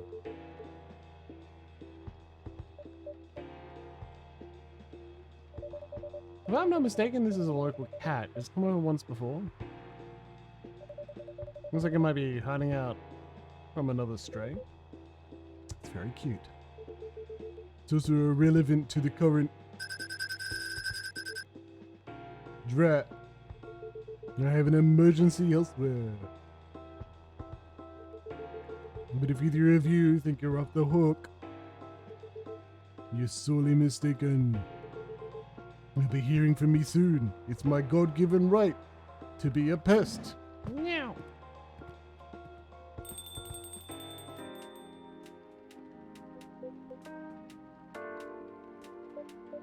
Silver, you're trembling. That's alright. You can come out now, I think, Amanda.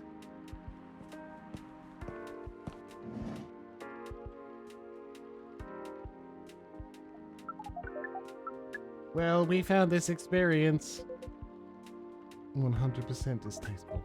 Actually, it was 40 distasteful, 20 scary, and 38 exciting. Yeah, agreed, Violets. Absolutely. We revel in it. You revel in it. We deal with it and enjoy it. And clearly no one enjoys it as much as you do. And that's fair. I apologize. This is just nerves. We are truly sorry for this disturbance. It's not your fault at all. But should you be sticking around here? The agent might come back. Then be a cat girl, Luxie. You need cat ears. That's the key. No. I lured him away, at least for now. You did? Well, it's a good thing little cat came in when it did. It bought us some precious minutes. What sort of earthling are you? We see. Do you speak cat? We feel this earthling's intent better than usual. It is expressing it clearly. It wishes to rest and be left alone. Good cat behavior. I feel all out of sorts. Is the machine really working again? It is indeed. Then make us a drink, and one for Silver as well. The same one should be fine for both. Just make it hot and comforting, and what would you like, sibling? I think I need some sweetness right now. I would really appreciate a hot, very sweet, very comforting drink. Chocolate. No, that's coffee. Chocolate, chocolate. Honey.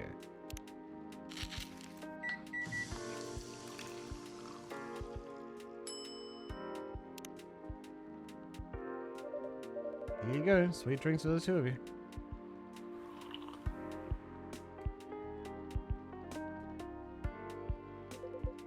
This isn't bad.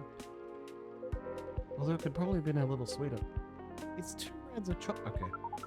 The sensation of this is not vastly different from what you served us the other night.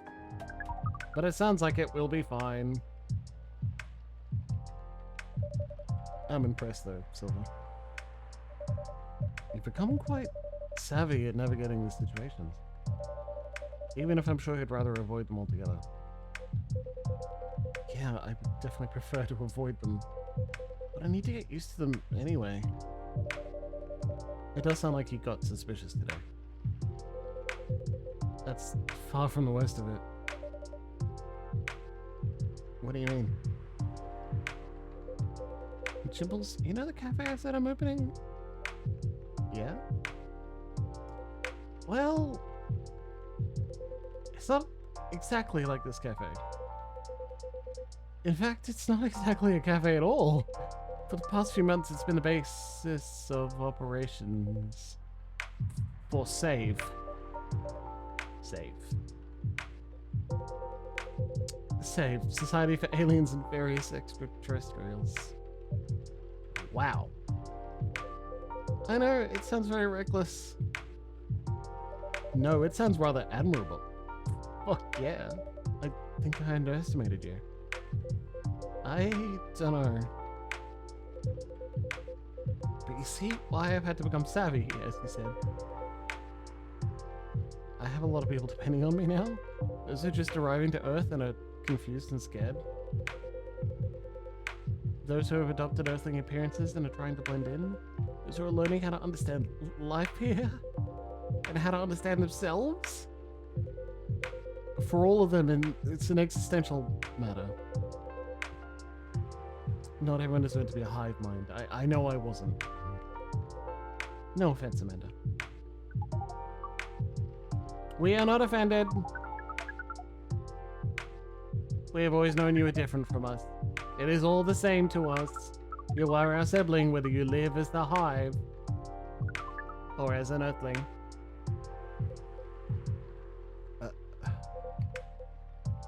Amanda. I really, really do love you.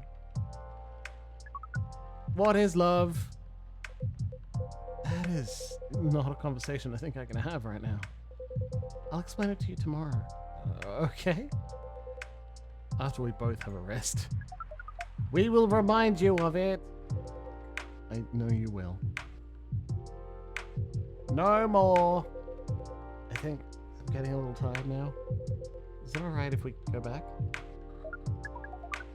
Absolutely. Our energy is also 98% defeated. Silver, is there anything we can do to help? No, I don't think so. Thank you for offering, really. But you have a different part to play in all this. And you've been playing it very well. You're very kind. Well, in that case, have a good night. The two of you. And please, come again soon. You'll always be welcome here. Us and many others. We know and we're grateful. Good night, Jimbles. I'd say goodnight to the cat, but I don't think it needs my wishes. Good night, Jimbles. See, now we can use good night. We find it rather odd that... Hey, maybe we should continue this chat while we walk? All right.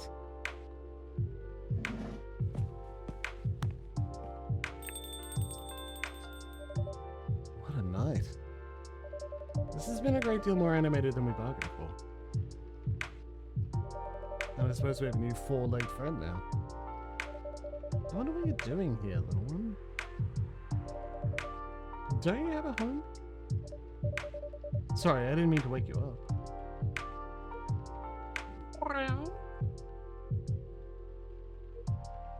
Meow. Ah, well, I guess it's time for you to let me close shop. But Silver, it's an honor to be related to someone like you.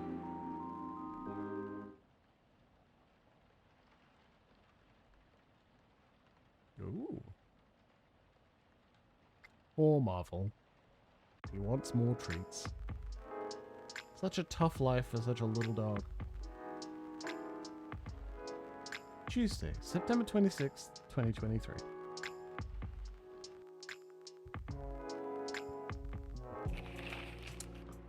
The Evening Whispers, Tuesday, September 26th, 2023. Free of charge. Curbing recent security breaches, government to block data leakers' websites. LOL, easy. Stop. First Workaholics Treatment Center to open in 2024. No phone, no laptop, just rest. Beachgoers report silver algae blooming on Alki Beach. Something's missing from the drawer. Did I misplace it? I feel like it's gonna be a long night. Cat fucking nick it? Oh god, it's the contact details for the influencer that I'm sure we desperately needed.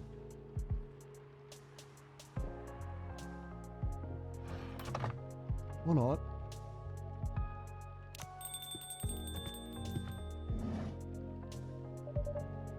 Good evening. Hey, Jimbles. How are you? Not too shabby, I hope.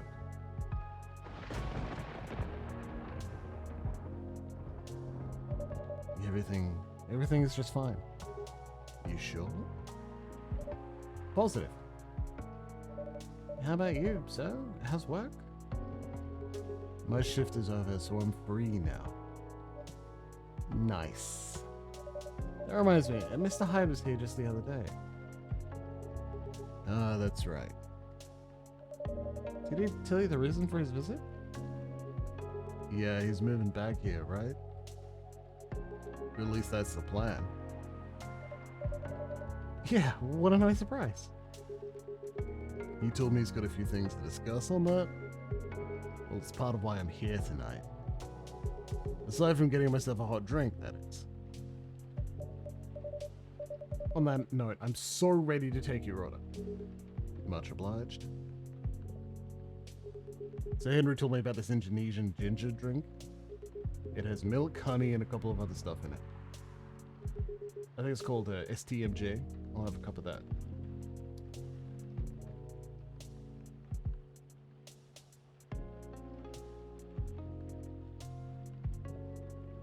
Do I have it? STMJ. Do I remember it from working it out back in Coffee Talk 1? No, I don't. God damn it. Okay. Save me. Tomodachi, save me. Tomodachi. Look how it's got like...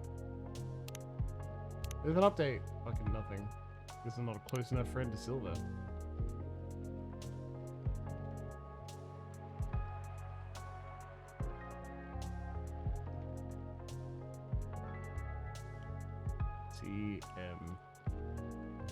STMJ. Coffee Talk.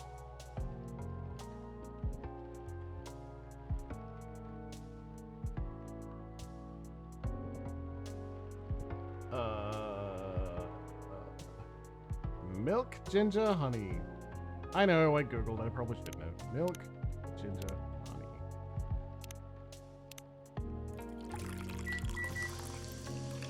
Stupid DMJ.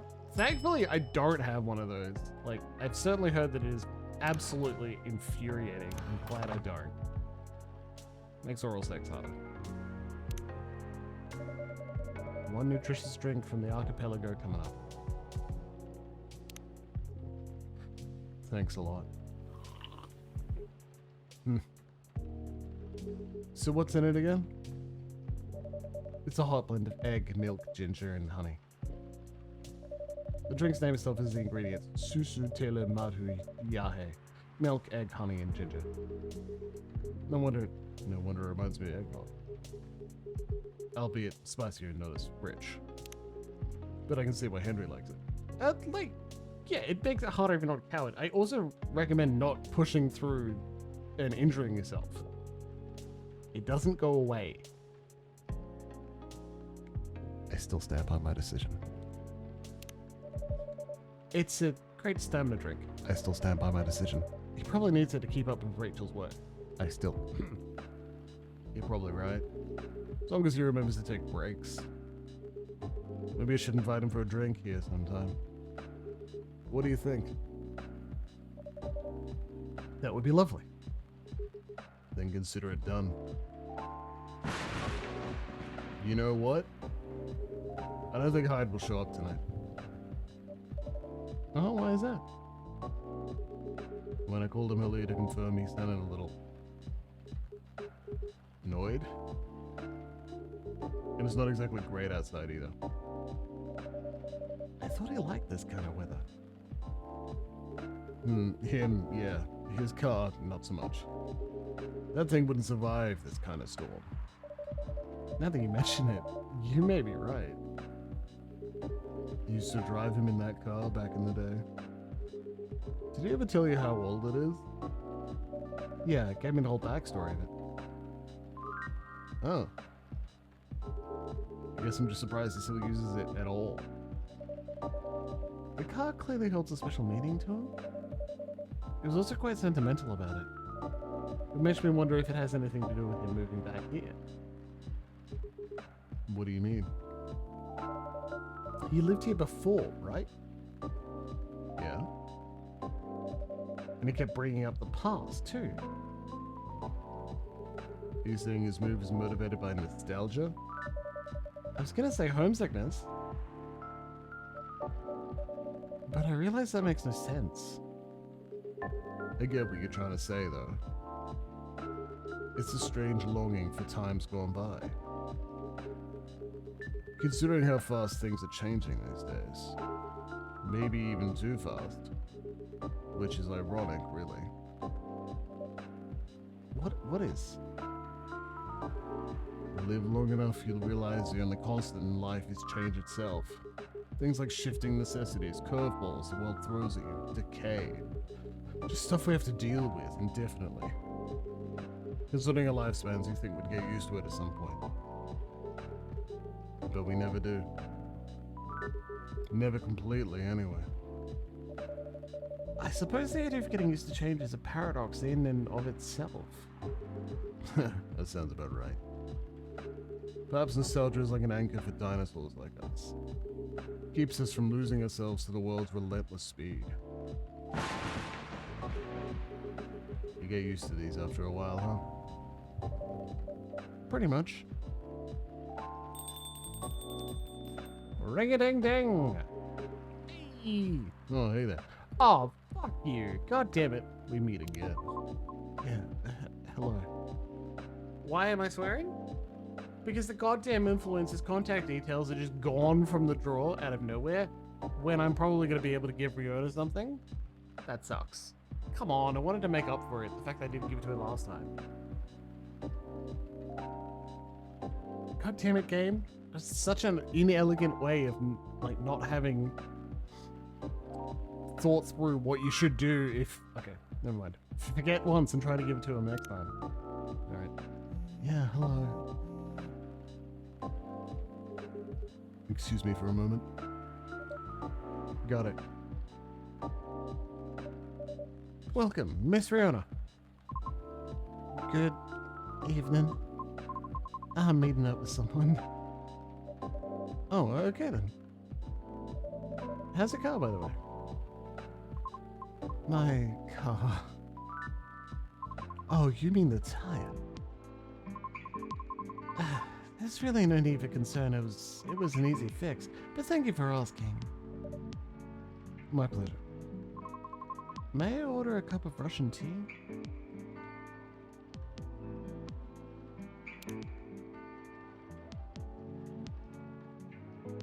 What's Russian caravan?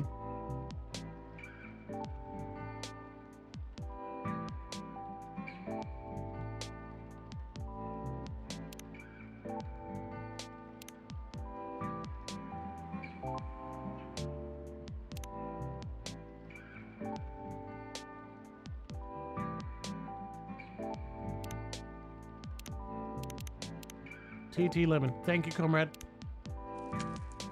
the game says you're wrong, I stand by you, okay?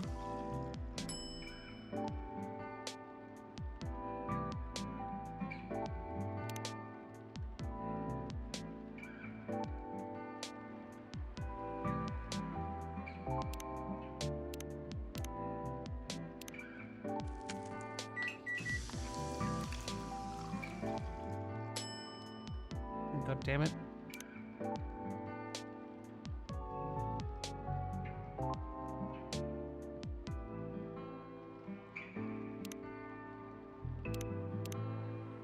It's honey lemon tea. That's not going to be it. We've done that before. It just tastes so good. Tea, lemon. Let's go with it. Lemon tea. I trust Conrad. Let's go. Serve it. Here you go, miss. Huh? This is not what I ordered. Is it not? I'm sorry, let me remake it for you. It's okay. You can leave it. Are you sure? Yeah, don't worry about it. Okay, then I'm truly sorry once again. So, who are you meeting with, if I may ask? You should know, shouldn't you? After all, you were tasked to give me his contact info. Ah, so you two connected in the end. I'm sorry I failed to give you his contact info to you. It's fine. He sent me a message last night through my private social media. Tea, lemon, cinnamon. Weird. I heard you can find just about anything now online nowadays. So that's probably an internet thing. It sounds a bit worrisome. What about people's privacy? Yeah, that's a valid concern. All we can do now is consider carefully what we put there, I suppose. Right. Then I wonder, what does he want from me? Trying to get her voice right and it's just not working. Yeah, Sid, Hyde's not coming tonight. Probably for the best, given the circumstances. Is he okay? Yeah, he just wants to take it easy tonight. Understandable.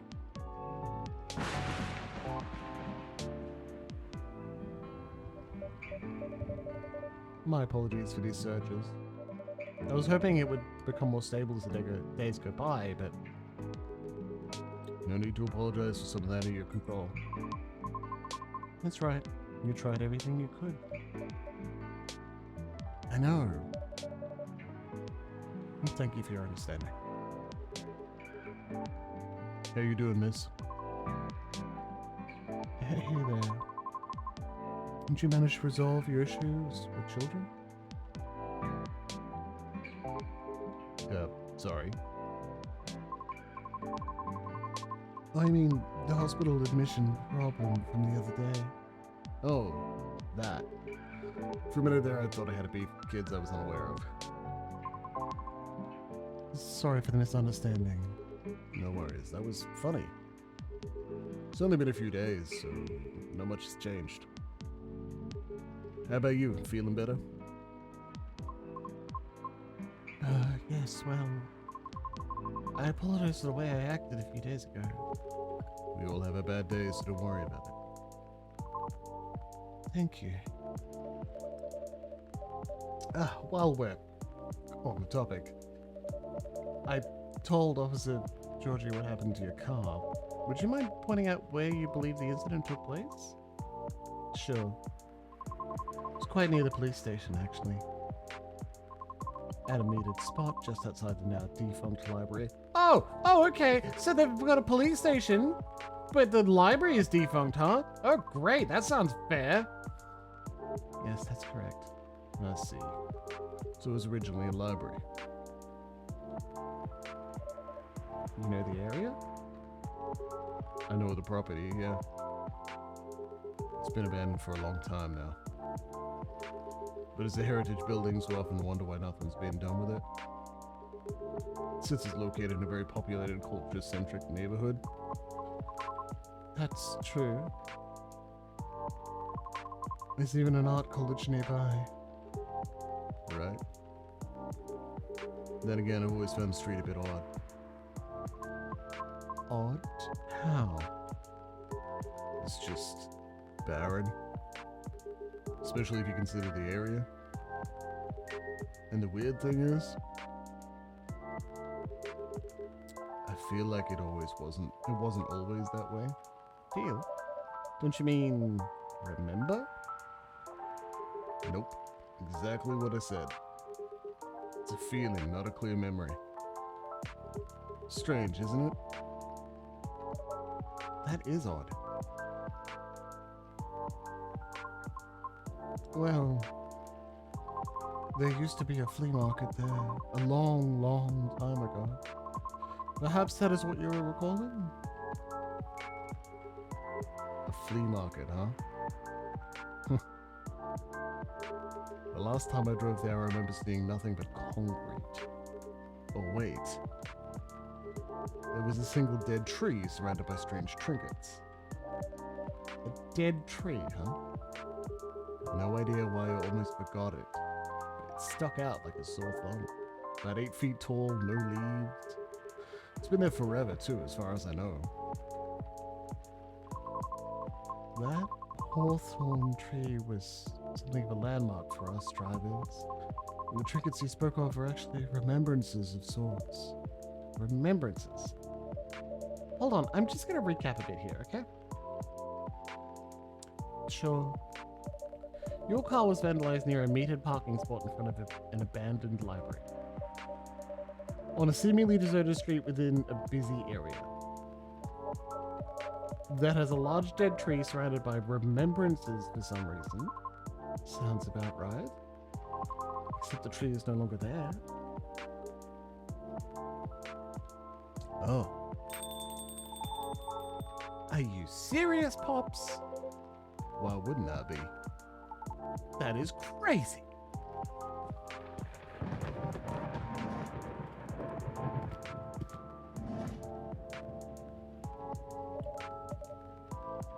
Good evening, gentlemen.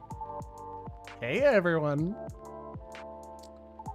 Oh, boy. I thought it'd be early, be already here, lady. Hello. Jimbles, for the love of all things holy. Tell me my lighter is here. Well, you're in luck because it is. Hot damn, thank goodness. Would you like me to get it now for you? Nah, it's fine. I'm just glad to know it's here. Just bring it with my drink later. Sure, let me know when you're ready to order. Cheers. Cheers. Well, well, well. What's up, y'all? What's new? Evening, officer. We were just talking about the spot where Miss Riona's car may have been vandalized. Oh? They got your car too, lady? Yes, but not as... It's not a big issue. Still sorry you had to experience that. Where did you park your car, miss? I can send you the coordinates if you'd like. That'd be real swell. Got it. Okay. No. Is it within the area you expected, or...? Pretty much. Same location where I parked mine a week ago. I see. You can rest assured, we already increased patrols in that area.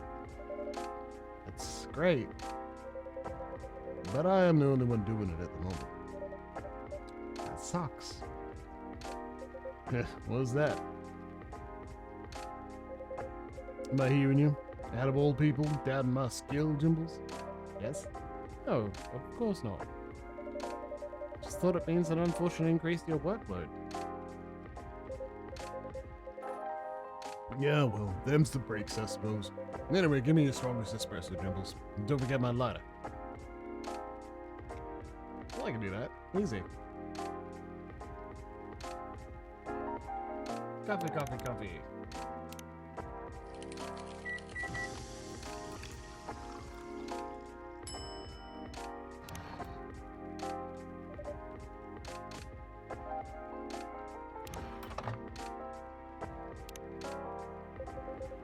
Huh, there it is. Thanks, Jimbles. Probably think I'm being silly. But what can I say? It's my lucky charm. Yeah. It's borderline superstitious, I know. Don't you have anything of the sort? Well, I have good reason to be superstitious. Whenever I don't have this with me, things happen. Right. All right, here comes the strongest espresso in the house. Cheers. Yeah, perfect. As always. You ready to order? Might as well. Like something desserty. It's my cheat day. Sure thing. Any specifics in mind? Well, I saw this video of a Spanish hot cocoa drink yesterday. It was so Thick! I thought it was chocolate sauce. Name also reminded me of a song. But for some reason, I can't remember the title right now.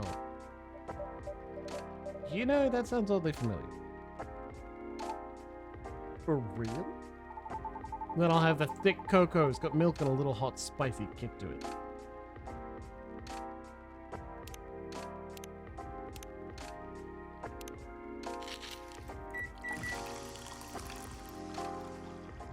Well, that's not right.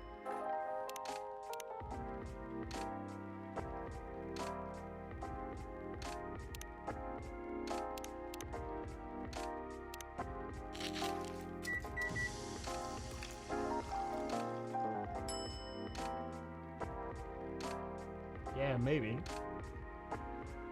Cinnamon is not what I'd describe. Smoky. Spicy, absolutely.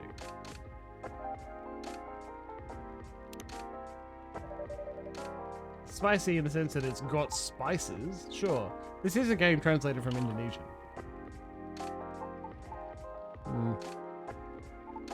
Jimbles? Yes? I don't think this is it. Oh, get fucked. It's not? Nah. It's neither luscious nor thick enough. I'm sorry about that. Let me remake it for you. Nah, my fault for being vague. So don't worry about it, okay? Alright. Thank you. Jesus Christ. So, Pops. Just earlier you were telling me about your creepy patrolling experience, right? Was it in the same location where the latest car was? Creepy patrolling experience? Well, I don't know if I should even talk about it. Maybe it's just a tad too spooky. Even for me. What happened? Tell 'em, Pops. It's not that big a deal, honestly. Then all the more reason to talk about it, right? Maybe someone here will know something.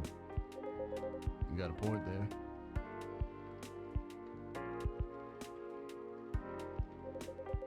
Y'all were talking about the area anyway, right?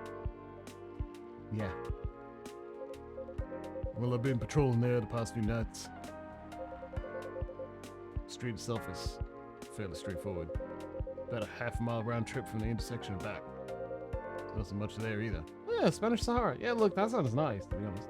Concrete sidewalk with metered parking spots. Fence here and there. And an unfinished construction site with a couple CCTVs dotted about. No tree? What tree? There used to be a dead tree in front of the old library. Oh, that old dead tree. It was uprooted by the city back in January. Ah. commercial community decided it wasn't really a good look. So when the city started a massive cleanup project last year, well, they simply voted to get rid of it. I see. What's up? Actually, talking about it earlier, and being a decades-old landmark aside,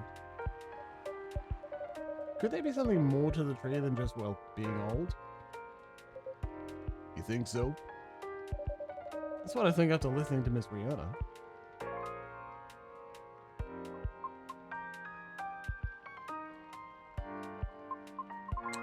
Are you expecting something from me, Jimbles? Huh? Oh, no.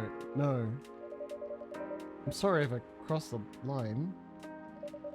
You just seem to know a lot about it, and I don't want to mix up the facts. I understand. But I would like to hear the officer's spooky tale first, if you don't mind.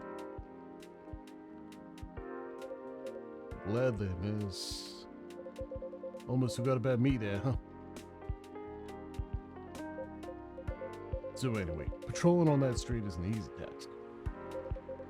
Only 4 to 5 cars will park there overnight at most, which makes keeping track a breeze. Sounds ideal enough. I was expecting though nothing happened the first 2 nights, but yesterday was a different story. Whoa! Hold on.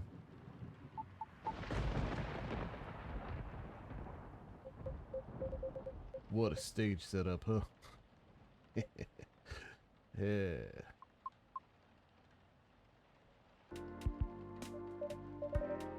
Phew, there you go.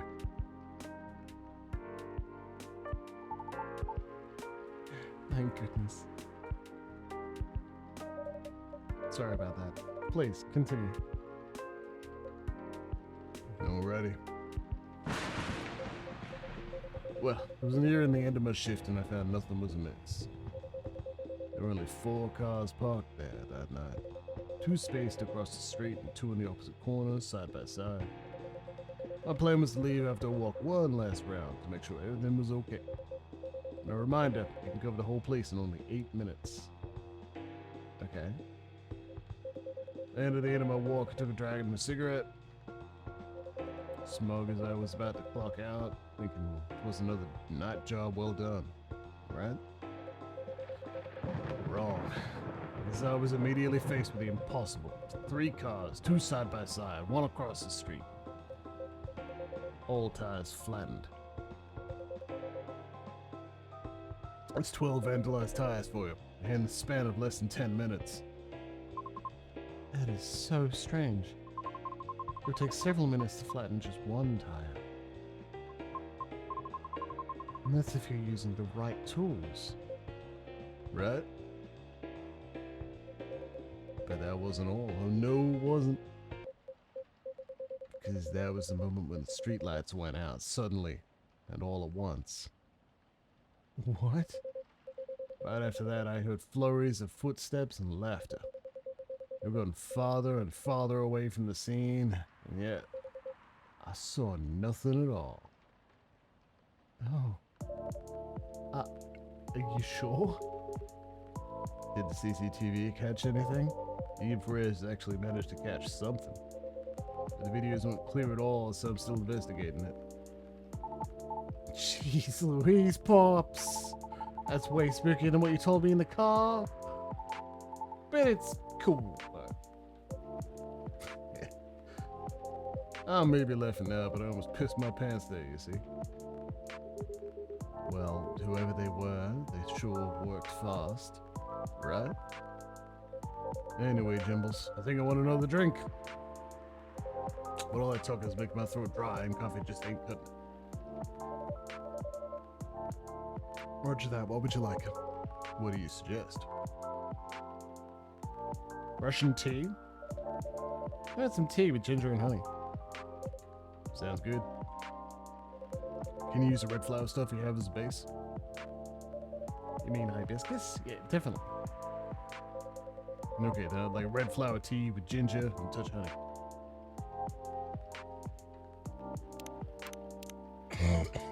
Sorry. Oh.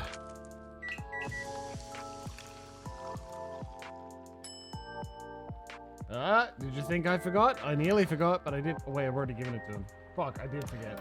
But it in a good way. Damn it. Here's your order, officer.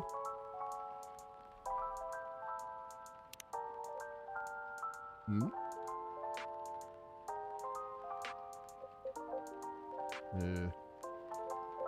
Hey, Jimbles, this doesn't look like what I ordered. What? Oh, you're right. Really? You need a break, huh? Perhaps? What the fuck?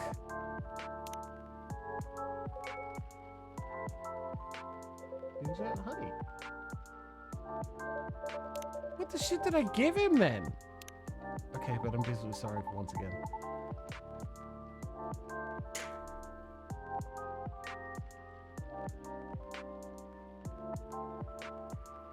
What the fuck did I give him?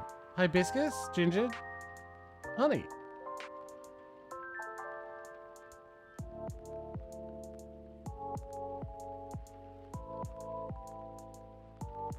I feel like I'm gonna check the VOD and go, oh shit. Fucking up everyone's drink order tonight. That's the case, let me join you in patrol, Pops. Because I'm not scared of ghosts. Real beings anymore. Wait a sec, kid. What do you mean by ghosts, huh? Jumping the gun a little there, ain't you? I don't know, Pops. Maybe it's even something crazier than that. This is a really serious problem, kid. Don't joke around like that. Sorry. Interesting. You know something? No, not me. But she might. Right, the tree, wasn't it? Oh, yeah. What about it, miss? It's your turn to finish your thought. I'm not sure if this can be of any use at all, but... Officer? Are you aware of the story behind that tree? Huh? I recall what you said earlier. People often leave remembrances around it. What do you mean by that, miss? Well, it's because someone passed away there. What? Allow me to explain. I mentioned there was a flea market on that street, correct? Right. They called it the Fairy Market. It was unofficially set up by transients of the community. Transients being the government's term for unregistered citizens, including all the other uncategorizable beings at the time. Fairies were a part of that. Huh. I remember learning about it. After the war, the government made its first official attempt to sort things out. Organizing equitable classifications was thought as one of the first steps towards civil peace. It was oversimplified, inefficient, and not speedy enough. So was all that before the Vindication Act? Way before that. Many who couldn't register were basically in administrative limbo. What? That's as good as, like, not existing at all. Really, that's horrible. It was the main reason why the fairy market was created in the first place. To ensure the transients' survival throughout the changing times. In more ways than one. The market had no real schedule, therefore, the start of Fairy Week would be marked by flowers strewn along the intersection, just so people would notice and come and take a look. Sounds kinda too low-key, no? Because it was illegal, silly. Oh. And that was exactly the problem. The market ran day and night, its format unchanging. At the same time, the economy was slowly reshaping the landscape. People started to spend more, becoming reckless, while the laws were still shaky at best. Then a tragic incident occurred one night. A drunk driver was speeding and went off course, striking a vendor there. And the only evidence left of the crime was that tree, standing where there was no tree before. Wait a second. What? Why did I never hear about it?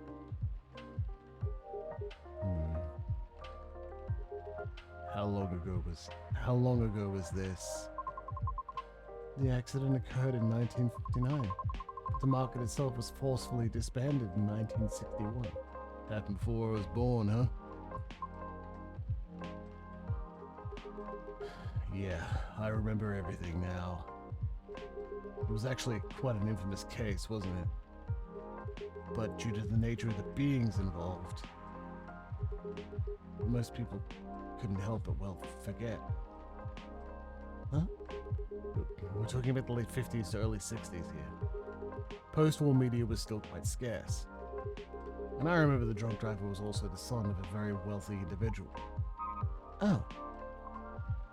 Correct. But that wasn't exactly the part that made the case so infamous. It was due to the fact that no body was ever encountered at the crash site, as well as the vendor being a transient with no legal ID or paper trail. As a result, the court had no choice but to dismiss the case. But there was a body, wasn't it? Just not one people might expect. You mean the tree? Right. When semi-spiritual beings like us pass from the physical world, some may leave specific landmarkers behind. Not all can do that, though. Us banshees don't do that. You don't? No, we simply disappear. Huh. So if I'm getting this right, that tree couldn't be used as evidence because it wasn't classified as remains yet.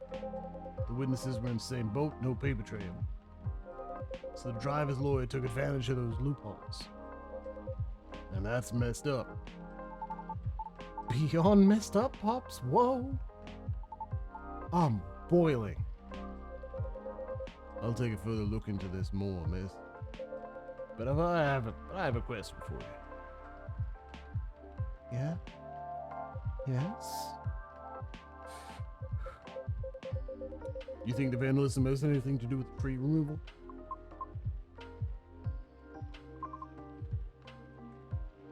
I don't know. I suppose it might depend on when the acts of vandalism began.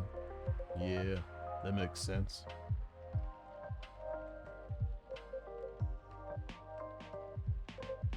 Well, better get going then. It's almost time for my shift. Okay, officer. Break a leg, Pops. I'd rather not. Stay safe. Will do. I'll keep you all posted.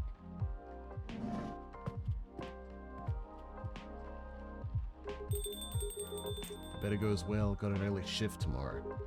There's one thing I want to confirm, though, if you don't mind. Miss? Yes? It's about the fairies passing and how everyone ends up forgetting about them afterwards. I really thought that was just a myth. I guess not. Unfortunately. That's why there used to be memorabilia around that tree. There were efforts by those who remembered to preserve the memory. But it wasn't strong enough, was it? Else we'd still have the tree. It really makes me question my memory. Are there any people I might have forgotten? Were there events that I missed? It's quite scary to think about. But beings like us being forgotten is inevitable. So, no need to feel bad about it. Is that so?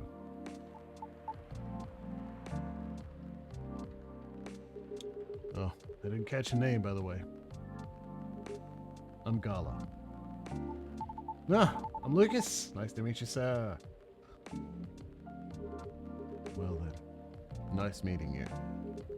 Good luck with your future auditions, Ms. Rihanna. Thank you. See you around. Bye, Jimbles. Take care.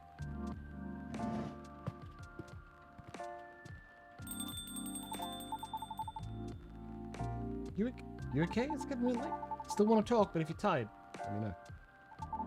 Have you eaten? Do you want something to eat? We don't sell food here. You don't? No wonder your place is always empty. Well, just kidding. Jimbles, don't hate me, please. I already hate you, Lucas. Well, do you want another drink, maybe? I wouldn't mind one. Nice. What do you feel like having? Something without milk, with a fresh feeling and some brightness to it. I'm also quite partial to the blue pea tea. Oh! Okay, I'll order something for you. May I? Sure. Jimbles, could you try this mix? Yep, what is it? How about blue pea, honey, and mint?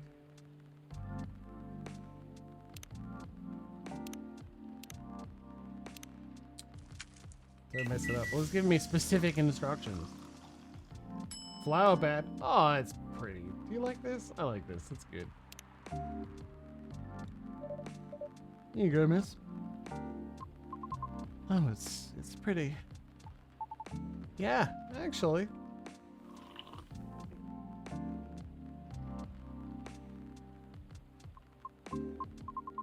It's good, but lacking brightness? Oh.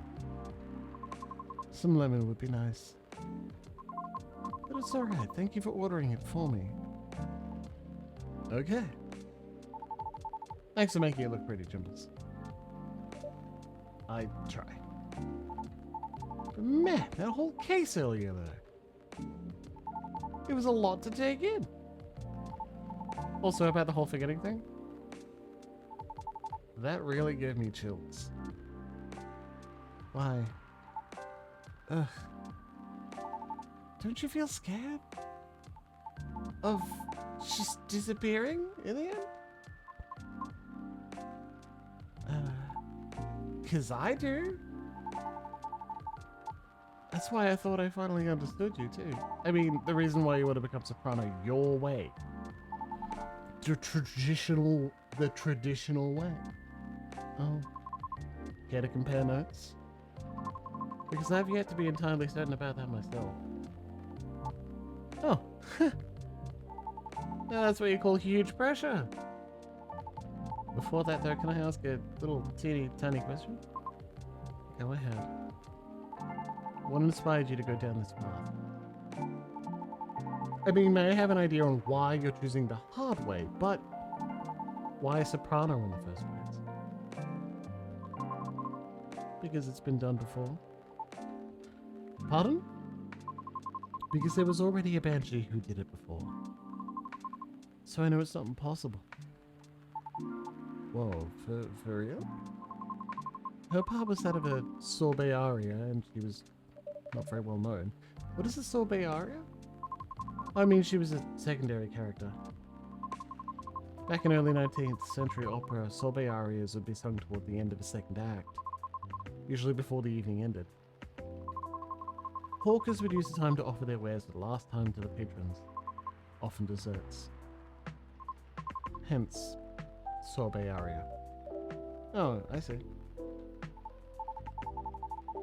Like background singing at the end of a show or something.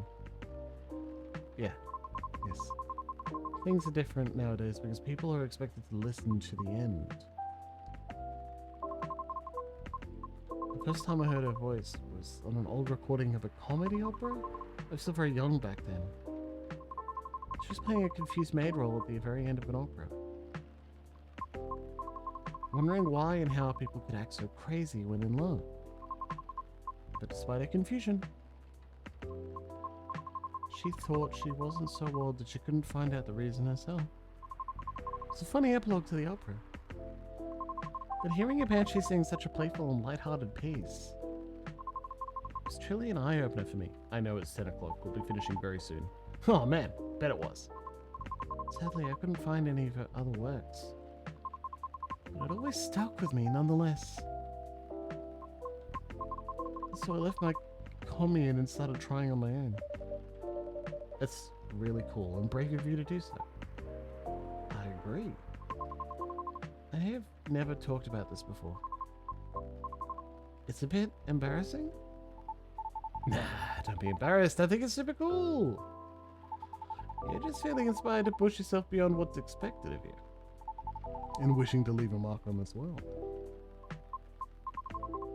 Is that what you think? Uh-huh.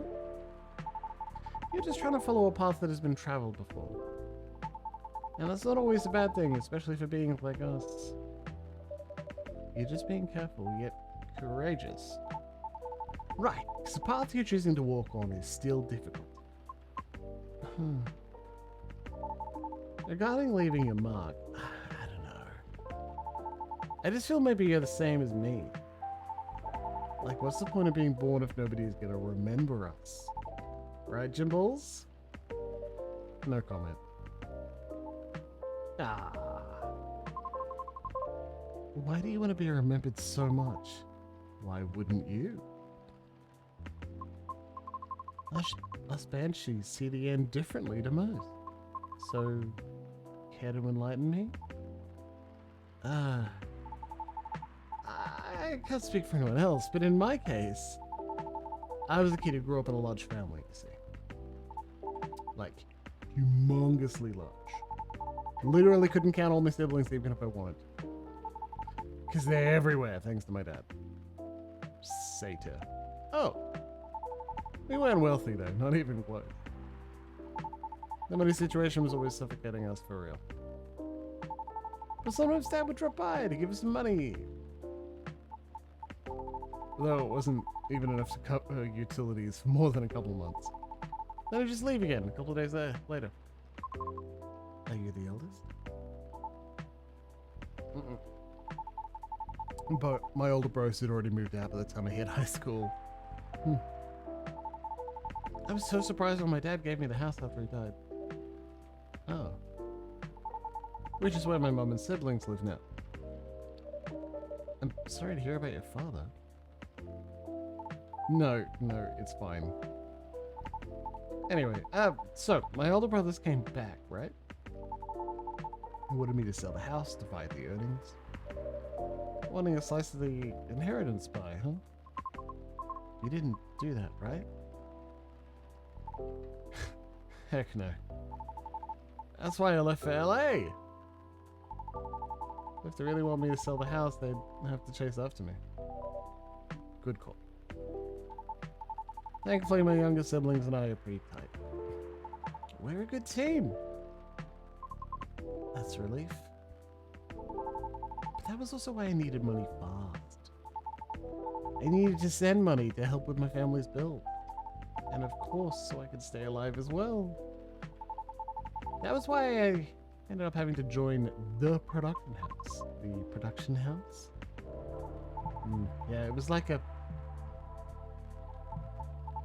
bunch of content creators getting together to make videos every day. I was young, naive too, you know? This was my first time venturing to another state completely alone after all. So I didn't know better how predatory things could be.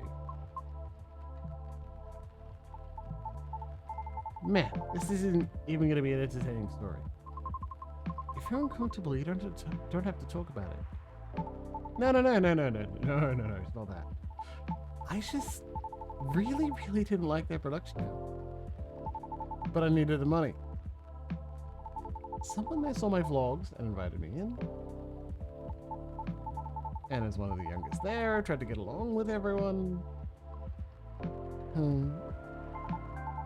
But you see, we were all creators in the entertainment industry, right? Which means we all had huge egos. So naturally there was somewhat of a hierarchy of sorts. Trying to be all-round helpful turned me into the butt of the joke all the time. Huh. That didn't discourage me all that much, by the way. I mean, I also learned a lot there, not gonna lie. Still...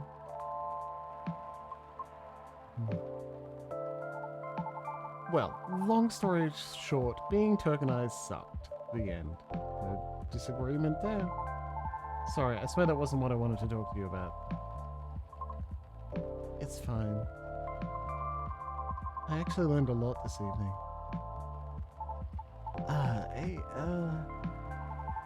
I just don't want to take up more of your time. So can I just ask you a direct question? Sure. Great. Would you be interested in guest starring on my new show? I realized I was being dumb the day we first met. I kind of forced my thoughts on you and was just being a general smartass. I undermined your straightforward efforts because I was jealous of your solid resolve. Since everything I did was anything but you succeeded eventually, didn't you? And you worked hard for it. Yet I almost ended up losing sight of why I'd been doing all this in the first place. I went with the flow, made excuses a lot. All just to justify the game, but to what end? That's why I've been trying to put together a talent showcase for those who need extra exposure. It's going to be a small production thing. Yeah, I know. I feel like this night's going to end very soon and then I'll get to close up the night. We paid, I swear, and not with exposure either. There won't be much at first. Because I don't have that much money ready to use at the moment, so... wait. This is a bit sudden, don't you think? No pressure though. How does the show work?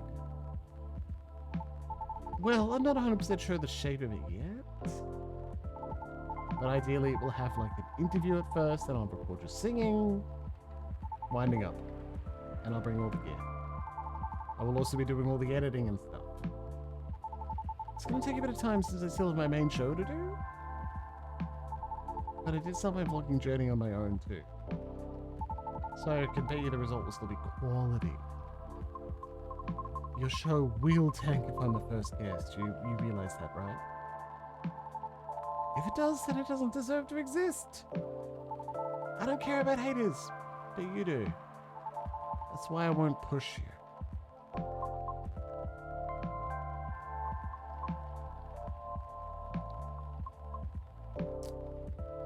Pretty sure Coffee Talk only saves once per night. That's why I'm not ending it now. I'm flattered, but no thank you. Okay. Thanks for considering me though. Thanks for giving it a thought.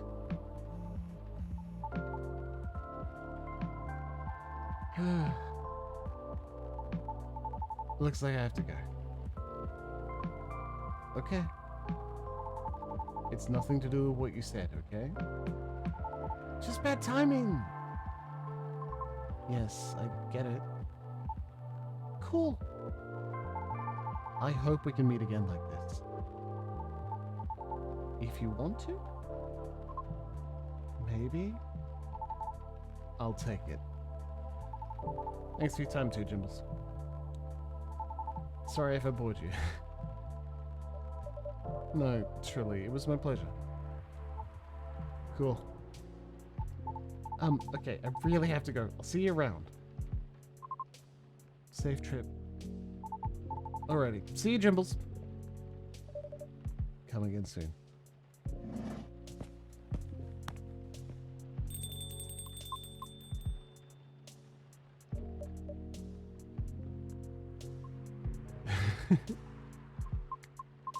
I think tonight was the most I've talked in the past 2 years.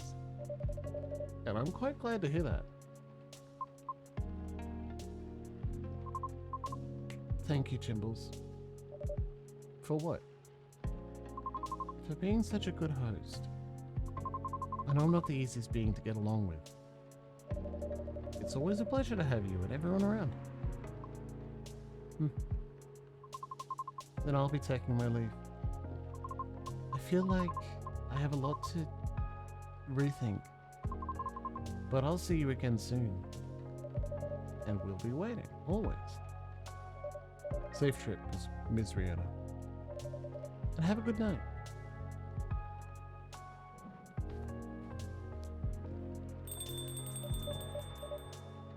Whew. I think I'm done for the night. I hope everything will work out for everyone.